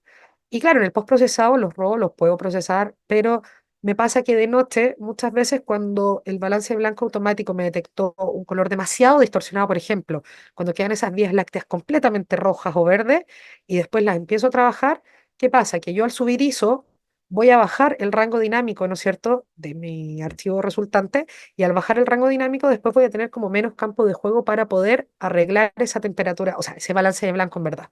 Entonces, yo prefiero tratar de disparar las fotos con un balance blanco más cercano a lo que quiero en el resultado final. Y bueno, como les decía, la ISO, sin tenerle miedo a la ISO, para enfocar a las auroras, yo enfoco a las estrellas, con eso me voy a la segura. Eh, sí les doy máxima apertura de diafragma, pero ojo con la hiperfocal. Y creo que eso vendría siendo como un resumen general de la fotito. Y siempre RAW, obviamente. Y nada, y creo que lo más bonito de las auroras es poder disfrutarlas acompañados. Esto es como la frase ahí de Into the Wild, de que la felicidad es real cuando es compartida. Y es verdad, de verdad que a mí sí me emociona verlas, pero no hay nada más emocionante que cuando escucho a la persona al lado que me dice, mira, mira, mira, que a pesar que saben que tal vez he visto muchas, o yo estoy con otra persona que ha visto muchas, la frase, la palabra que más se repite cuando la están viendo es eso, el mira, mira, mira, mira, porque uno tiende a querer compartir esto, es súper inherente a nosotros como seres humanos. Y de hecho, para todos mis viajeros, cuando vi en su primera aurora, y que yo sé que ustedes todos fotógrafos ahí me querrían matar probablemente, pero les prohibimos hacer fotos para la primera aurora, porque lo que queremos es que tengan la vista lo menos contaminada y nosotros encargarnos de hacer la foto. Ahora, por lo menos para ver la primera aurora durante un ratito y después ya apoyarlos en hacer las fotos, en los encuadres y todo. Me pasó con varios chicos que fueron ahora en un viaje con el Pancho Gamboa, la Nico Safi y la Fran Prieto, que estuvieron conmigo en un viaje en marzo. Y sí, pues Francisco me quería matar cuando le dije, no, la primera aurora no se le hace foto. Y me decía, ¿pero cómo? Si es a lo que vengo. Y le decía, no, pero sí, después de un ratito te dejo, pero la primera quiero que la logres apreciar. ¿Por qué? Porque muchas veces estamos viviendo a través de la cámara y hay como esta frase icónica, ¿no es cierto?, de Walter Mitty cuando se encuentra, si han visto la vía secreta de Walter Mitty, se encuentra con John O'Connell, el fotógrafo que está buscando. Y él decide no disparar la foto. Y bueno, él lo que le dice es que muchas veces le gusta guardar momentos para él, cosa de poder volverlos parte de sí mismo, como ser egoísta con ese momento para él mismo. Creo que pasa un poquito lo mismo aquí, como hay una parte de compartir ahí en el momento, hay otra parte que es el hacer la captura para compartirlo con quienes no están ahí conmigo, pero hay otra parte egoísta de poder guardarlo y de cuando yo vuelvo a la casa y ya no tengo el acceso a ver las auroras, cerrar los ojos y poder acordarme de todo lo que estaba viviendo, las luces, el viento, el frío, los gritos, todo lo que significó el poder apreciar ese tremendo fenómeno. Así que muchas gracias por la atención, chicos. No sé si hay preguntas. Quedo yo ahora a disposición de ustedes. Te pasaste, Cari, notable el nivel y el manejo del dominio que tienes tú de todos estos conocimientos técnicos notables, así que felicitaciones. Muchas gracias, soy obsesiva. Sí, y eso, y ese nivel tan acabado de conocimiento es todo autodidacta, de manera autodidacta. Sí, todo. Qué notable. O sea, y para almacenarlo todo eso en la memoria increíble. Oye, tú mencionaste algo que ibas a hablar también. Siempre a uno le interesa conocer como el equipo que las personas. Ah, sí. Eso, yo estoy ahora de a poquitito estoy migrando a Sony, pero bueno, hay temas ahí entre presupuesto que de repente pesan, pero ¿con qué trabajo actualmente? Trabajo con tres cámaras. Estoy con la Nikon D850, que esa es la más viejita que vengo trabajando conmigo. Esa también la trabajo con, bueno, en cámaras primero, Nikon D850. Tengo también la Nikon D810A, que es la versión de Nikon Astro modificada, que lo que hacen básicamente es que le sacan el filtro de bloqueo infrarrojo y le ponen un filtro de espectro de luz visible, pero con una longitud de onda mucho más ancha en los rojos. ¿Por qué? Porque la mayor cantidad de nebulosas que tenemos en el cielo son de hidrógeno y esas van a vibrar en esta frecuencia o en esta longitud de onda de los rojos. Entonces, al final la cámara es 4 veces más sensible a los rojos. Y con las auroras, cuando tengo, como la aurora roja desde Islandia la voy a ver más arriba, me conviene también con esta cámara hacer esas capturas. De hecho, esta pano que está al fondo la hice con la de 810A. Esto es solamente como el mockup que encontré de cámara, así que no trabajo con Canon. Es solamente para la foto, para el adorno ahí de la contraportada. Y estoy también con la Sony A7S3 en mi obsesión para poder capturar videos en tiempo real de mis viajeros viendo las auroras, llegué por unos documentales que había de La Tierra de Noche, creo que se llama, en Netflix. Entonces ahí empecé a averiguar, porque hay unas imágenes increíbles de los animales de noche, con un buque hermoso de las estrellas detrás, y con eso como que flipé y empecé a averiguar, y ahí llegué a la Sony 7S3 y a la Sony las líneas FX, que son las de cine. Pero yo me fui por la 7S3 porque también me sirve para fotografía. eh, es súper sensible, sí me arroja un poquito de ruido y ahí es donde yo he tenido que aprender a procesar los videitos, pero con esa he logrado hacer videos en tiempo real, o sea, con velocidades, por ejemplo, de un veinteavo, un treintaavo, un cuarentaavo, pero usando ISO 80.000, ISO 102.400 para poder hacer esos videos. Y con esa trabajo con una lente que es un 14-1.8 de Sony y las Nikon, el gran angular con que trabajo es un Sigma Art 14-1.8. Sigma me prestó una vez también el 14-1.4 y pero ese es está para Sony, para Leica, y es una belleza de lente, pero no me daba el presupuesto y no me lo quisieron prestar más tiempo. Después, las otras lentes con que trabajo también tengo un Tamron 100-400, un Tokina Macro 100-2.8, que es increíble para noche y lo mejor es que el infinito tiene tope. Entonces no tengo que estar buscando el infinito está realmente en el infinito y topa, no me paso. Las lentes macros andan súper bien para noche, para astrofoto. Bueno, el 50-1.4 de Nikon y creo que con eso allí tengo todas mis lentes. sea, cuando te Y das de además, bueno, expediciones te llevas un buen peso en equipo, en el y no, yo equipaje. voy a terminar jorobada con lo que ando cargando en la mochila, pero porque además me llevo, bueno, en Islandia no, pero en otras expediciones acá me llevo las monturas ecuatoriales, que son para compensar la rotación de la Tierra.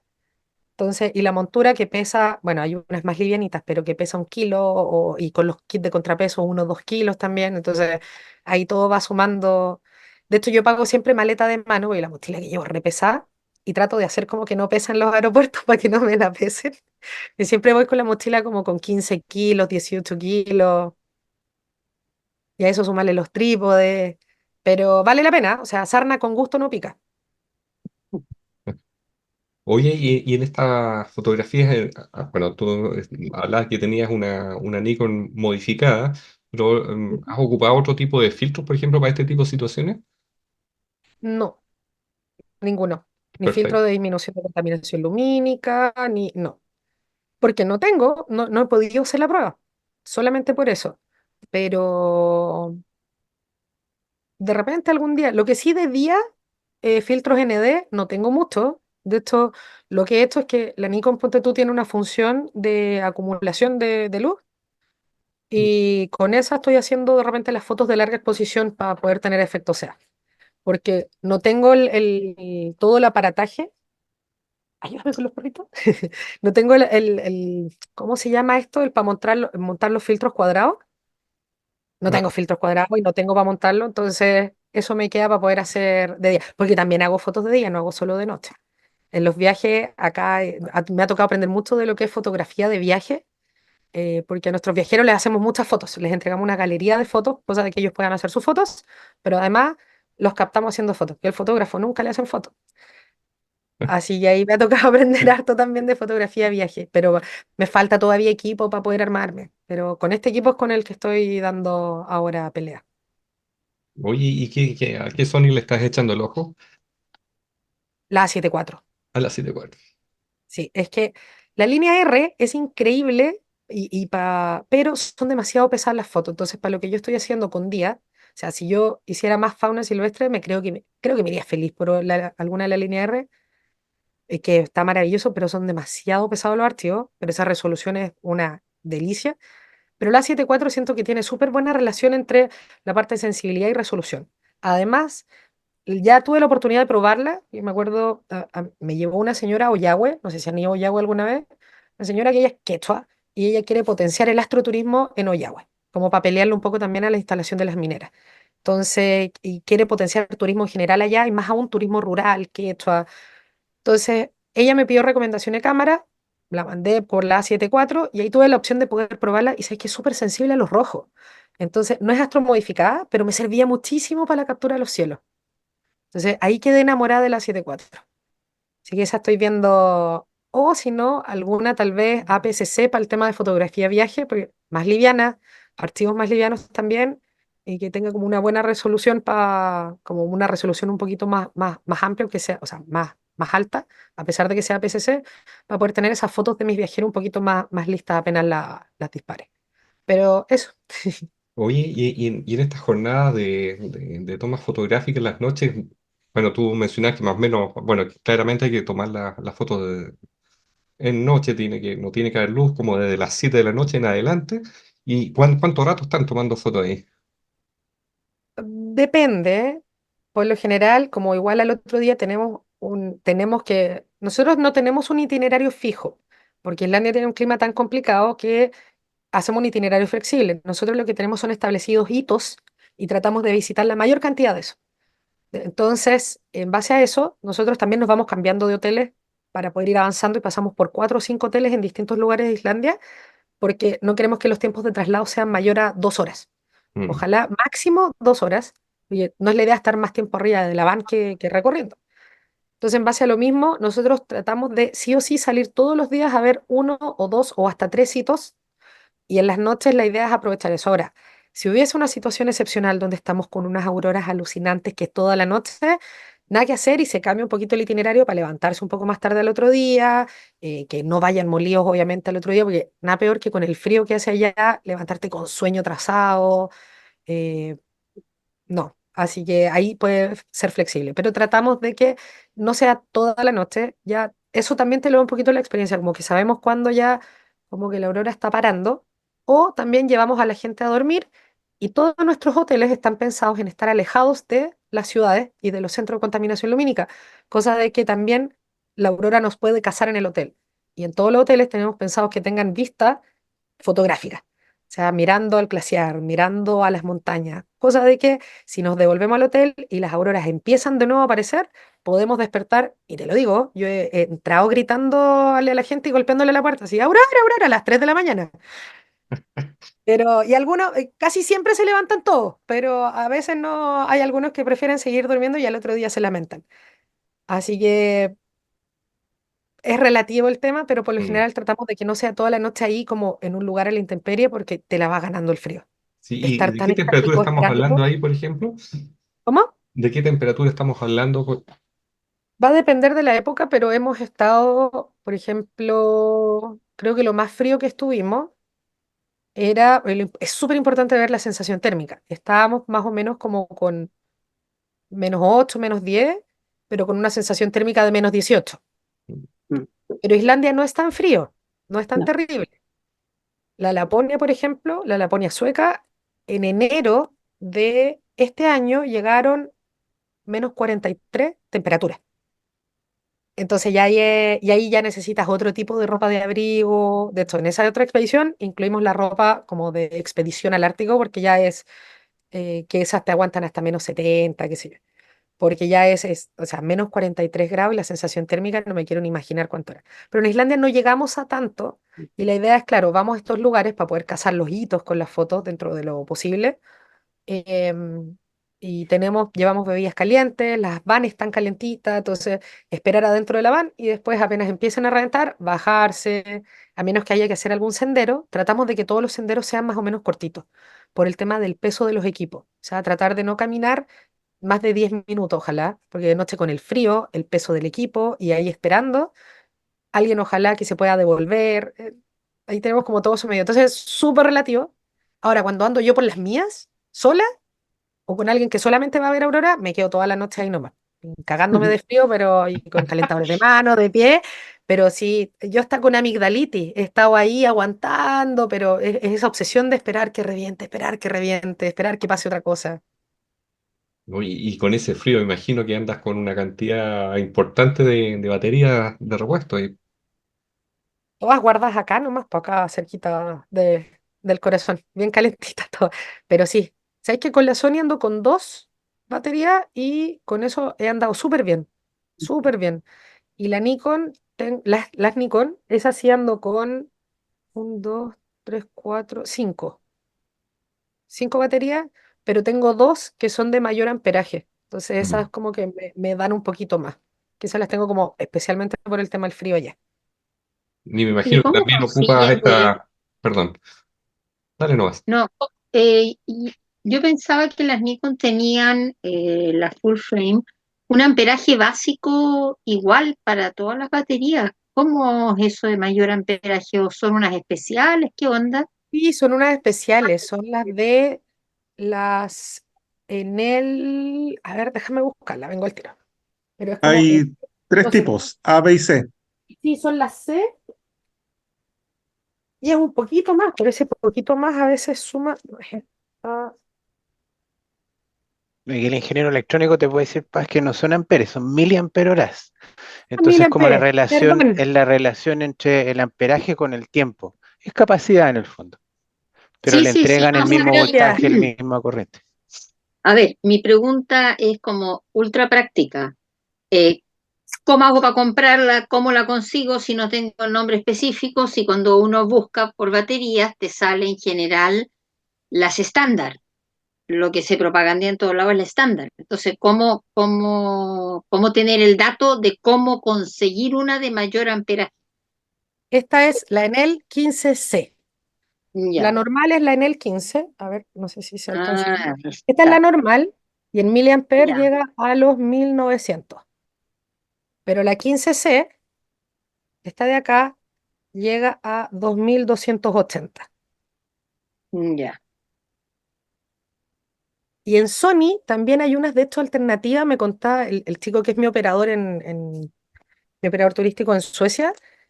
Él trabaja también full Sony y él hace full fauna silvestre y con el frío que llegan allá, me mostraba unas que eran marca Jupio, puede ser, parece, y que eran también, po, de mucha mayor capacidad, como dato. Hay que agregar, pregunta. Cari, mencionabas hace un rato que en Chile estamos dando cátedra respecto de astroturismo. Y en ese sentido, ¿sabes si hay iniciativas gubernamentales para la protección de los cielos o iniciativas privadas para potenciar el astroturismo? Sí, ahí había, bueno, voy a partir un poquito de más atrás, desde lo más atrás hasta lo más actual. Existía una iniciativa que se llamaba la Hoja de Ruta del Astroturismo en Chile y era un plan de 10 años que iba de 2016 a 2026 con varios objetivos. O sea, el objetivo principal era este del posicionamiento del astroturismo como una parte de los hitos principales de Chile, del must do. Pero tenía varios otros objetivos secundarios, como la estandarización de la calidad de los guías de astroturismo, potenciar la astronomía cultural, o sea, la astronomía mapuche, quechua, atacameña, etcétera, generar mayores instancias para compartir sobre tanto de astroturismo, astrofotografía, etcétera, como congresos, seminarios, pero todo ese plan en la pandemia se fue un poco a las pailas, o sea, al principio con el estallido social y después ya con la pandemia y después quedó como medio olvidado. Y ahora cada vez que he dado charla lo menciono para ver si hay alguien que esté relacionado, porque ahí tengo contacto también con un chico que es porque después de esto hubo una, ¿cómo se dice? Una revisión de la norma de contaminación lumínica y que ahora ya esa se aprobó y está en implementación poquito a poco. Y hay un chico ahí que era el que estaba a cargo en el Ministerio de Medio Ambiente de la revisión y está como este 2.0 de la norma de contaminación lumínica, que es Felipe Loaiza. Y ahí Felipe me anduvo contando un poquito más como de lo que están haciendo, pero eso es como lo que estaba como iniciativa gubernamental ahora. Ahora, por la parte del turismo astronómico, no sé bien en qué está esa agenda, pero sí se han empezado a hacer distintas iniciativas, como por ejemplo el año pasado se hizo fue el encuentro de astroturismo y que vinieron figuras, muchas figuras de afuera, como por ejemplo la directora presidenta de la Fundación Starlight, varios, bueno, estuvo el profe Massa, obviamente, y varias como figuras acá nacionales y de la región como Latinoamérica y de afuera también, que vinieron a presentar ideas, a presentar sobre lo que se está haciendo en sus países y también vinieron a rescatar ideas de acá y a generar alianzas para poder seguir avanzando en esto. Entonces, nosotros estamos dando cátedras, pero yo creo que eso es básicamente gracias a las iniciativas como, por ejemplo, el que Chile fuera elegido por entidades como Carnegie, ¿no es cierto?, o la ESO, para la instalación de observatorios de astronómicos, ¿no es cierto?, de investigación, como los que tenemos hoy en día, y que de hecho acá hay un tema súper interesante. Uno piensa, ¿por qué Chile en otro lugar? ¿Realmente tenemos los mejores cielos del mundo? Siendo súper críticos, más que ponernos como la camiseta que sí, en todos lados decir tenemos de los mejores cielos, pero realmente tenemos los mejores y la verdad es que hay algunos otros factores que suman a eso, como por ejemplo, yo hablaba con un chico que estuvo en el BLT hace poquito y está haciendo la implementación de un nuevo sistema de óptica adaptativa, como mucho más moderno, que trae una tremenda optimización. Y yo le preguntaba sobre el tema de las condiciones y me decía, yo le preguntaba, ¿existen otros lugares más secos? Por ejemplo, nosotros tenemos el desierto de Atacama, que es el desierto no polar más árido del mundo. Pero ¿qué pasa con los desiertos polares? ¿No son más áridos allá para poder tener observación mucho más prístina? Y me dice, sí, pero hay que pensar ahí el acceso. ¿Cómo llegamos allá? Es súper difícil el acceso a la Antártica, ¿no es cierto? O al Ártico. Entonces, el tema acceso, eso hace que se descarte como uno de los principales lugares. Después le digo, ¿y los cielos de Namibia? Porque Namibia también tiene condiciones desérticas de muy baja humedad relativa. Y me dice, sí, pero hay condiciones de seguridad. En cambio, en Chile tenemos las condiciones de seguridad para poder hacer, ¿no es cierto?, este tipo de proyectos tan grandes y de tal envergadura. Entonces, no es solamente el tema de tener los mejores cielos, sino que como país todavía, y ojalá eso se logre preservar, tenemos las condiciones para poder ser aptos, de dar al mundo la mayor capacidad instalada, ¿no es cierto?, para la investigación astronómica. Es un poquito como de lo que he estado recabando de lo que es en cuanto a iniciativas privadas, públicas. Y lo bueno de todas estas instituciones acá es que ellas también motivan. Tienen un montón de fondos que son para el astroturismo, para la divulgación, para la difusión, que son abiertos a público general, como para que los puedan ver. De hecho, están las comisiones mixtas de la ESO para poder postular. Hay varias iniciativas donde de verdad hay mucha plata que está dedicada para poder seguir potenciando la astronomía acá, no solamente desde esa vereda de la investigación, sino que el acercar a Chile general, público general, a la astronomía. Así que de poquitito ahí, ojalá poder seguir ayudando como nexo y generar más personas que sean nexo de esto. Mm, absolutamente. Bueno, Akergal te da muchas gracias por tu respuesta. Andrea Varillas, muchas gracias por la charla, Cari, y por tu maravillosa energía y conocimiento. Lo mismo, Catalina Gumucio. Demasiado interesante, dice. Notable. No sé si alguien más quiera consultar algo. Yo quería preguntar algo. Hola, soy Karen. Cari, estuve conversando contigo por WhatsApp para ir a uno de tus viajes, pero no te vas a acordar. Pero bueno, yo he tenido la suerte soy fanática igual que tú, de ver la aurora muchas veces. La he visto en Alaska, en Noruega, he estado 3 veces, Islandia lo recorrí entero. Y además tuve tanta suerte que cuando fui la primera vez a Alaska, en Tokina, el primer día salimos, éramos 8, un grupo de 8, andaban 2 chinos y el resto eran unos americanos, y partió con la famosa línea como a las 12 de la noche y duró esa línea como una hora. Había luna llena, aunque tú no lo creas, y como que se suavizó y todos se fueron a acostar.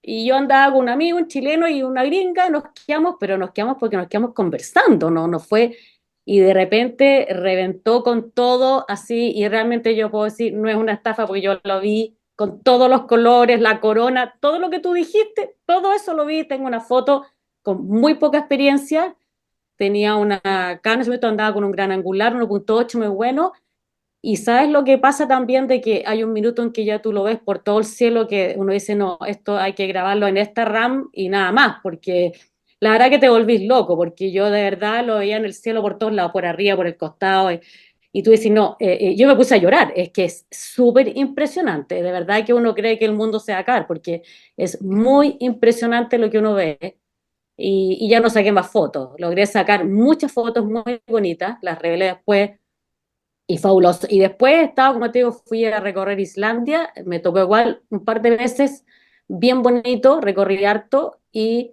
como la aurora se mueve entre los dos equinoccios, por eso para los que son más friolentos pueden ir entre fines de septiembre o fines de marzo, que son las fechas más o menos que se empiezan a ver. Yo Islandia lo vi a fin de septiembre y me tocó muy bonito.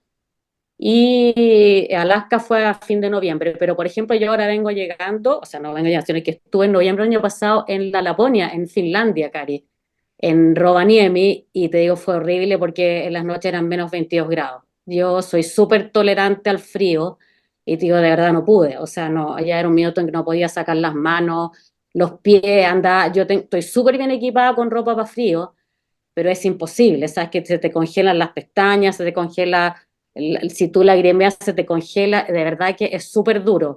Es tal que uno dice, ojalá que no aparezca la aurora porque soy incapaz de tomar una foto, o sea, porque igual uno al final, por lo menos yo, a mí me cuesta mucho manipular la cámara con guantes. Entonces uno tiende al final a sacarse el guante y tomas una foto y la mano se te congela. Se te llegan a enfriar las manos, una temperatura que después no la puedes mover. Entonces, la verdad que fue súper duro en la Laponia. Yo llegué al paralelo que lo agarré a 74, pues, ártico total. Fue durísimo. La verdad que fue súper. Pues a los que no son tan friolentos, o sea, yo les recomiendo ir como más tirado a fin de septiembre o fin de marzo, y que tienen la ventaja que son menos nublados también. Claro, no vas a tener el paisaje bonito con nieve, pero la probabilidad que esté menos nublado. Yo, por ejemplo, en Noruega, que he estado 3 veces en Lofoten, me ha tocado algunas veces con harta nube y te pasáis 4 o 5 días que no ves nada. Eso es otro tema que si alguien va tiene que pensar en ir muchos días, porque no podéis planificarlo para 2 o 3 días, son unos viajes bastante sacrificados que uno hace. Y 2 o 3 días no te da seguridad que vas a ver la aurora, entonces, porque además, Cari, desde acá uno claro, no es estando allá, uno saca un pasaje con tiempo y nadie te asegura que en ese minuto va a haber un cape alto, ¿cachai? Tú puedes sacar el pasaje ahora para ir ahora en noviembre, pero puede que no pase nada. Entonces, lamentablemente no estamos tan cerca como para planificarnos en un corto plazo, por el tema de costos, de pasajes.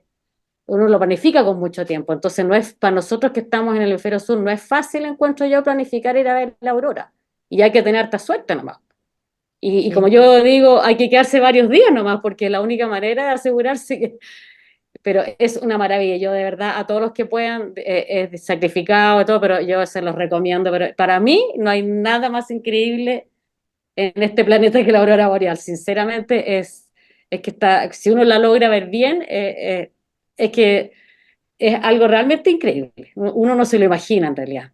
Eso, así que te entiendo perfectamente por qué has rayado esto, Obsesiona. porque me dije, ¿cómo será que yo haya estado, la he visto uno, tres, cinco, seis, cinco veces, seis veces?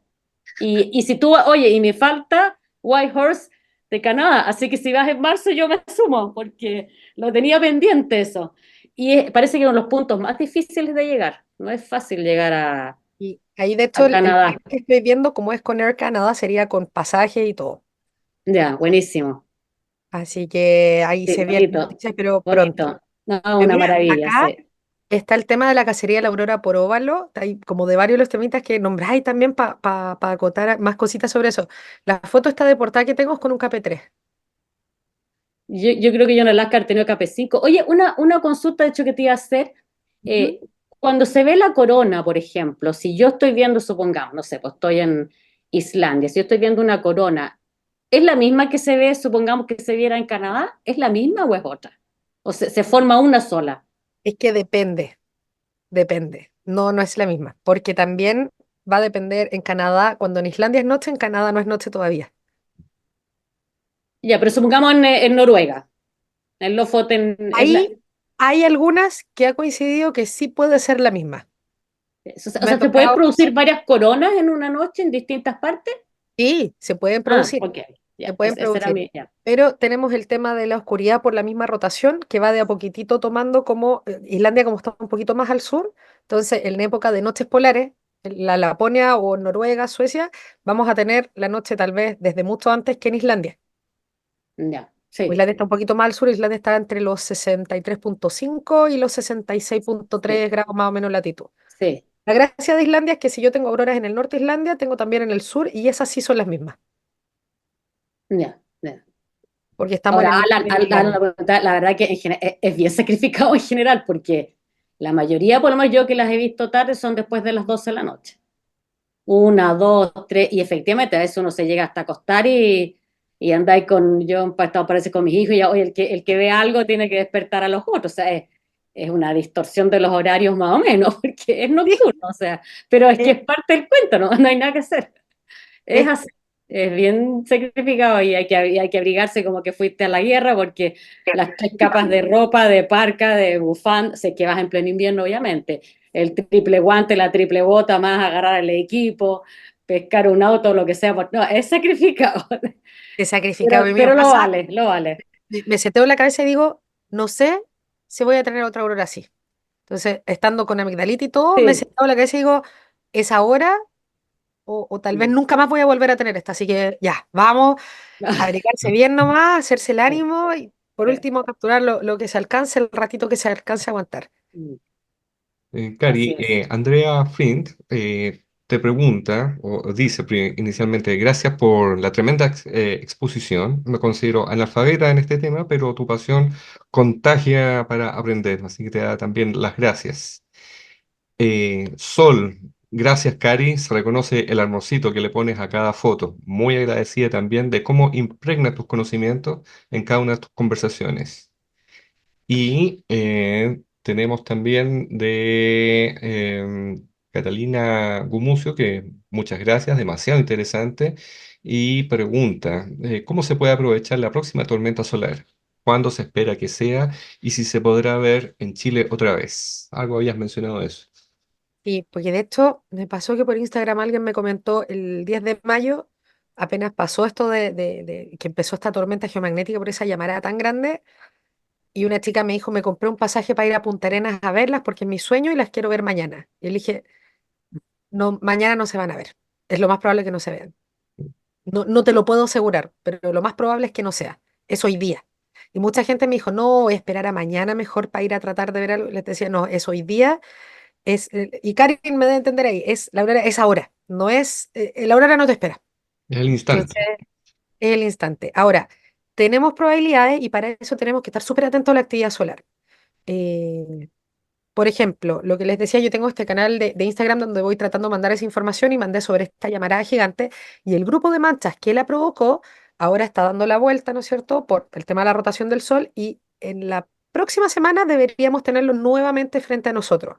Ese grupo de manchas, claro, ya nos provocó una llamarada gigante. Existe la probabilidad de que cuando esté frente a nosotros, a la Tierra, de nuevo nos dé otra, pero es una probabilidad, o sea, es de hecho, en las aplicaciones, no sé si tengo por acá mi celular con las aplicaciones, pero hay una aplicación que es de Space Weather Live y ahí van mostrando toda la actividad solar y van dando el porcentaje de probabilidad de poder tener ese tipo de llamaradas que son las de tipo X, que son las más grandes. Entonces, les voy a mostrar ahora. De hecho, hoy día 25. Ayer se supone que llegó una eyección de masa coronal y tuvimos condiciones activas de auroras, pero están de día en toda la parte ártica, así que no pudieron ver nada. Solamente. Y a ver, para mostrarles un poquito. Bueno, la aplicación que yo me bajé, la de Space Weather Live, pero a veces me gusta más verla en la página web y tengo activado también las notificaciones por correo de Space Weather Live. Y ahí fue que me llegó acá, Space Weather. Acá está. Pues acá a mí me llegó la notificación de esta llamarada que les comentaba. Me llega la notificación al correo y me llega la información y un poquito más. No sé si nos alcanzar el detalle del gráfico que va mostrando lo potente que es esa llamarada que hubo con respecto a las otras que hay normalmente. Esas de tipo X son las que tienen la mayor probabilidad de darnos una tormenta que pudiese llegar a ser tan potente para verse acá. Pero lamentablemente no tenemos mucho como adelantarlo. O sea, si pudiéramos tener la opción de comprar un pasaje y viajar dentro de la próxima hora a Punta Arenas, y eso sería como la opción.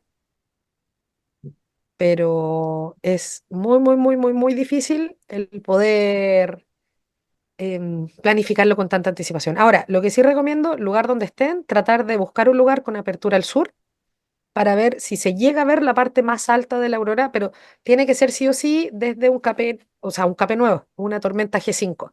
Y eso van a estar en todos los medios dándole show y dándole pantalla, pero si no, de verdad está difícil. Pero con lo activo que está el sol, en una de esas tal vez nos llegan acá hasta Santiago. Ujú.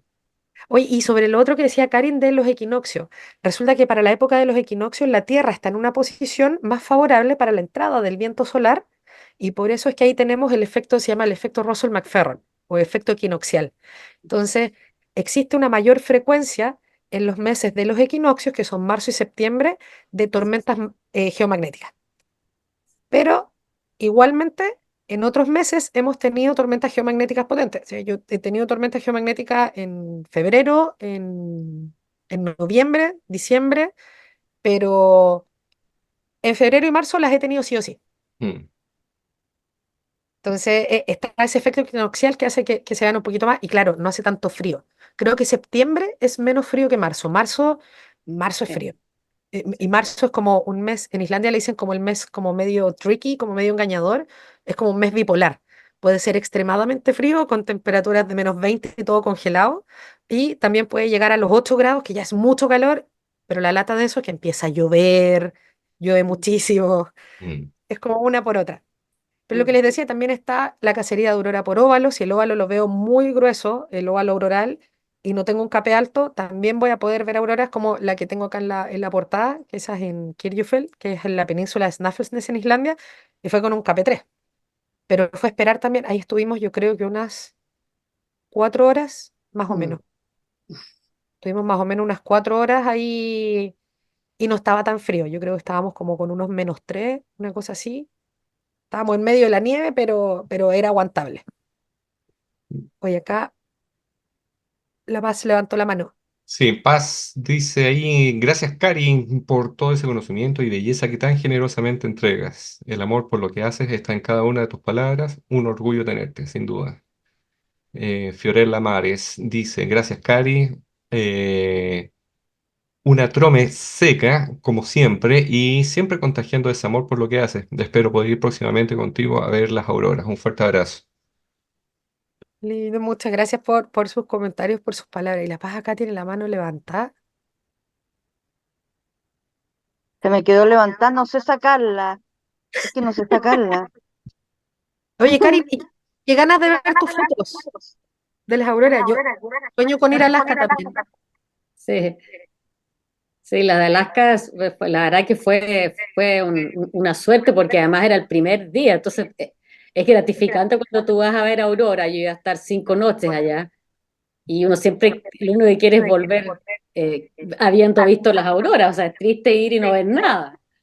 Pero fue tan rico haber ido el primer día, las vi, entonces decía, ya, me doy por satisfecha, ya las vi, ya da lo mismo lo que pase después. ¿Te fijas? Y fue una suerte en realidad, fue una suerte. Aparte que fue muy divertido porque al día siguiente, como del grupo que éramos 8, nos quedamos 3, los otros se fueron a acostar. En la mañana nosotros les mostrábamos las fotos y decían, oye, ¿y estas fotos dónde vieron esto? Anoche, como decía anoche, pues ustedes se fueron a acostar.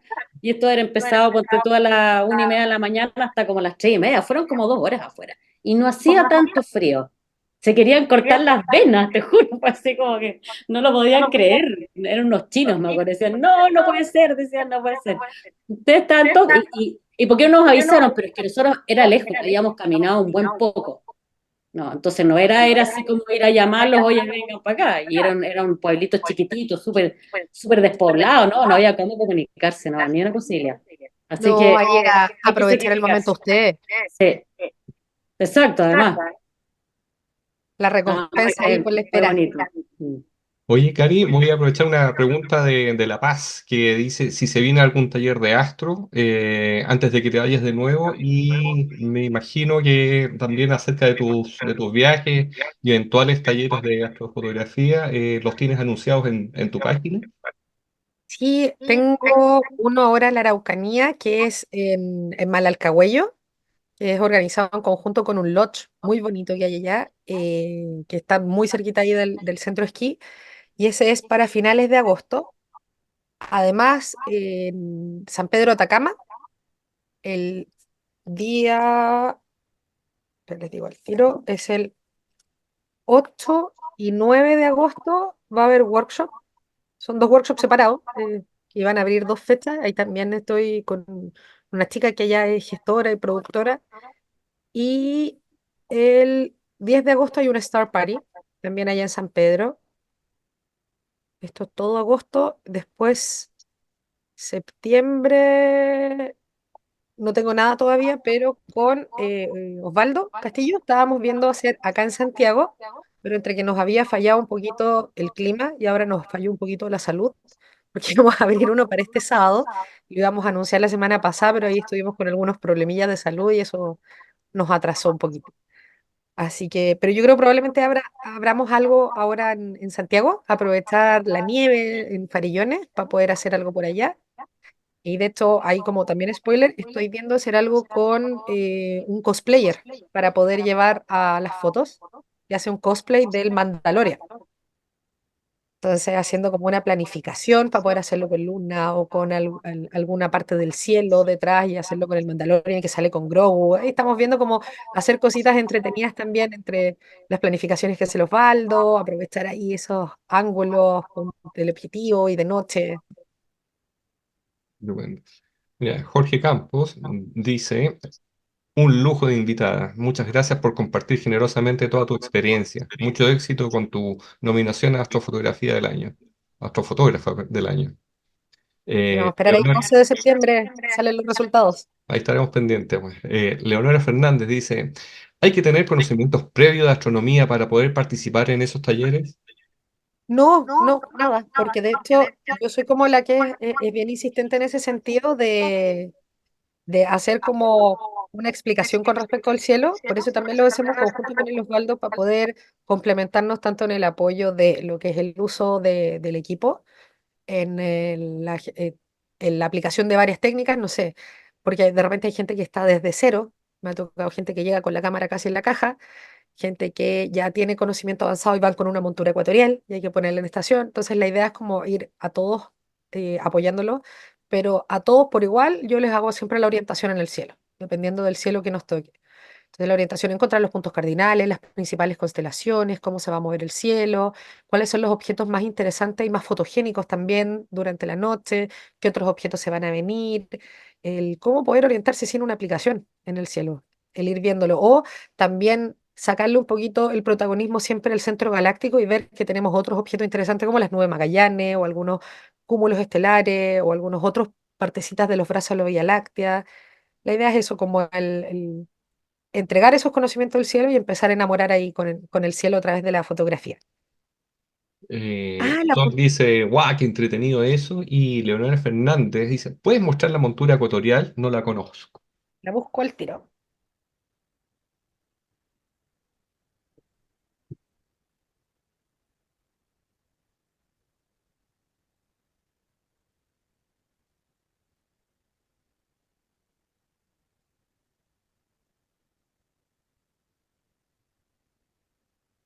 Ya, hay monturas de varios tipos. Esta que tengo yo es como más grandecita y una es más chiquitita. Todo va a depender de la capacidad de carga que tengan. Por ejemplo, esta que yo tengo acá es chiquitita, es como para cámara, no es para telescopio, es para un telescopio más liviano. Esta es la montura. Entonces, acá se le pone otro aparatito, que después se pone la rótula o el cabezal del trípode y y la cámara se monta acá arriba.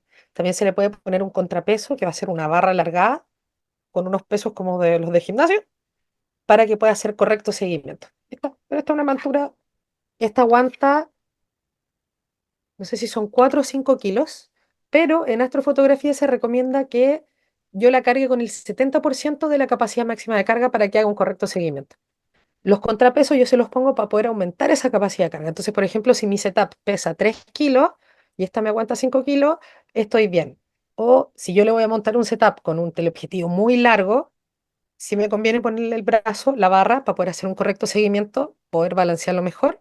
Y porque además voy a aumentar el peso, supongamos ahora voy a tener 3 kilos y medio, 4 kilos en el setup, lo mejor va a ser ponerle los contrapesos y con eso aumento la capacidad de carga tal vez a 6 kilos y sigo quedando entonces en el 70% o menos para poder hacer correcto seguimiento. Y este aparatito lo que hace es que va a compensar la rotación de la Tierra. Entonces la cámara, por ejemplo, si va a estar acá, va a terminar por acá, moviéndose contrario, en verdad, para el otro lado. Moviéndose contrario, la rotación de la Tierra desde el hemisferio sur se ve en el sentido de las manecillas del reloj y esto lo va a ir compensando para el otro lado. Súper. No sé si hay más preguntas. Bueno, ahí me mencionaban que La Paz Conce, no todos creo que sepan quién es Osvaldo. Y Ah, sí, y profesor, el Osvaldo hace planificaciones de escapísimo. Hay una aplicación que se llama Planet Pro. Entonces él puede planificar para poder tener exactamente, que es más preciso que Photopills, porque ya es con matemática, más que solamente con una realidad aumentada del espacio de noche, va a poder planificar dónde va a caer la luna. Entonces hemos ido a hacer fotos al Cerro Altar, la Sol, va muchísimo, ¿no es cierto?, con el tío Osvaldo a hacer fotos planificadas con la luna sobre cierta montañita o sobre algún cerro para poder tenerla justo o con las Pléyades cayendo. Entonces, todo eso se puede saber. Sí, y se viene lluvia de estrellas, de hecho son 3 lluvias de estrellas que se van a topar el 30 de julio, como dato. Las delta acuáridas, las Perseidas son mirando hacia el norte. Las delta acuáridas, esas son más hacia el oeste, porque vienen cerca por Acuario, y las alfa capricornias, que también son mirando como más hacia el oeste cuando el centro galáctico se va poniendo. Y la Sol dice que nos vamos todos a Farillones. ¿qué tal Farellones o Cajón del Maipo, Valles Morales, Valse del Yeso? Que Farillones es un poco más accesible, encuentro, Mm. porque el Cajón del Maipo también es accesible, pero siento que los trayectos son más largos. para poder encontrar lugar. En cambio, en Farellones es como un poquito más cómodo y un poco más cerca. Mm, Farellones en hora y media uno llega arriba. sí, En claro. cambio, para el Cajón yo siento que en hora y media uno recién está en San José y la idea es llegar un poquito más lejos para poder tener buenos cielos. Así que a mí me acomoda más Farellones, pero y si se pueden ir un poquito más lejos, mejor todavía. Y además más seguro, si tienes que ir de noche Iba a con todos preguntar los lo mismo, el equipos. tema seguridad, porque en Cajón del Maipo tengo entendido que en este momento la seguridad está malísima. Sí. Sí, o por ejemplo, mira, justo acá, ahí a Kergal está diciendo, la Cuesta de la Dormida es buena, pero es peligrosa. O sea, yo ya tengo ahí varios conocidos que han tratado de asaltarlo. Entonces, bueno, siempre en grupo. Yo creo que eso también es lo clave, ¿eh? Yo nunca voy sola. Y siempre trato de ir a lugares como un poco más desconocidos, como para evitar eso de que sea tan concurrido o que llegue tanta gente. Y la Cuesta Chacabuco también es buena, pero también ahí me da un poquito de miedo. Todo ese camino hacia Tiltil, para allá, me da como miedito. En Putaendo está súper bueno allá, pero también está el tema del allá sí es un poco más de hora y media, serán unas 2 horas. Pero Farellones sigue siendo súper seguro, si es verdad lo que dice la Sol, Farellones sigue siendo súper seguro, depende de donde uno vaya. También he tenido situaciones en Farellones. Me acuerdo alguna vez estaba dando un taller privado para un alumno y estaba con el Javi Cadena, también astrofotógrafo, tremendo astrofotógrafo, y estábamos frente a la Casa de Piedra. Estábamos empezando la noche y estábamos alineando una montura ecuatorial y de repente pasaron de estos chicos temporadas de los centros de esquí y una chica, iban todos curados, y una de las chicas grita, oye, si les ponemos un botellazo en la cabeza y les robamos las cámaras. Y yo qué vuela. Pero como siempre, más moscas se casan con miel que con hiel, se acercaron y les empiezo a decir, como que estuviera predicando, ¿ustedes conocen el cielo? ¿Lo han visto alguna vez? Miren, tengo binocular y con el láser les empiezo a mostrar en el cielo. Y ahí les dimos un poco la vuelta a la situación, pero pasé susto. Entonces sí, siempre en grupo, en lugares que ya se conozcan, ojalá de día, con anticipación, y siempre con 10 ojos sobre todo alrededor. Y no hay problema en subir tarde a Farellones después de las 8 creo, por el tema del tránsito que hay a los centros de esquí. ¿O no? La Sol cacha mejor ahí los horarios. Depende si es día de semana o fin de semana.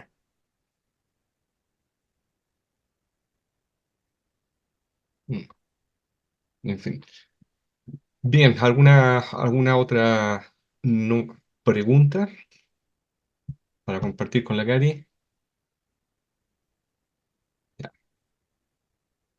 Bueno, ahí se pasa susto andar solas. Bueno, ahí anoche fuimos, solo fin de semana y festivo existe franja exclusiva para quienes quieran subir. Bien, yo creo que Quieren ya. subir este fin de, va a estar bonito por luna, por lo menos. Mm, El sábado hay luna en 50%, así que va a estar bonito. De clima no sé cómo irá a estar. claro, ahí se revisará el AccuWeather. Oye, Karin, te queremos agradecer. Realmente una charla de lujo, muy inspiradora. La verdad es que da muchas ganas yo creo que es un sentimiento como compartido de querer estar ahí, de participar, de la fotografía, conocer las auroras y poder vivir y experimentar lo que tú has venido haciendo durante todo este tiempo. Así es que muchas gracias por tu generosidad, tu simpleza, tu sencillez en compartir tanto conocimiento y tanta experiencia. Muchas gracias a ustedes por la Gracias. invitación, por la atención también. Muchas gracias. Te pasaste. Bueno, muchas gracias también a todos los participantes, que estén bien, que descansen y nuevamente muchas gracias, Cari. Un abrazo y que ganes el premio en septiembre. Sí, De todas Ay, maneras, ojalá sí, que vamos, excelente. vamos a celebrar. Seguro. Sí, Ay, sí, sí, sale ahí, vamos a sin duda. celebrar. Ya, pues. Espectacular, ya. te Mil pasaste. Muchas felicitaciones, gracias. excelente. Chao, Muchas gracias. Muchas gracias. Un felicitaciones. abrazo a todos. Chao, chao. Gracias. Chao, que Ya, descansen. chao, chao. Buenas noches. Y que te mejores de los Muchas últimos. gracias. Chao, chao. Chao. Chao. Chao, buenas noches, muchas gracias.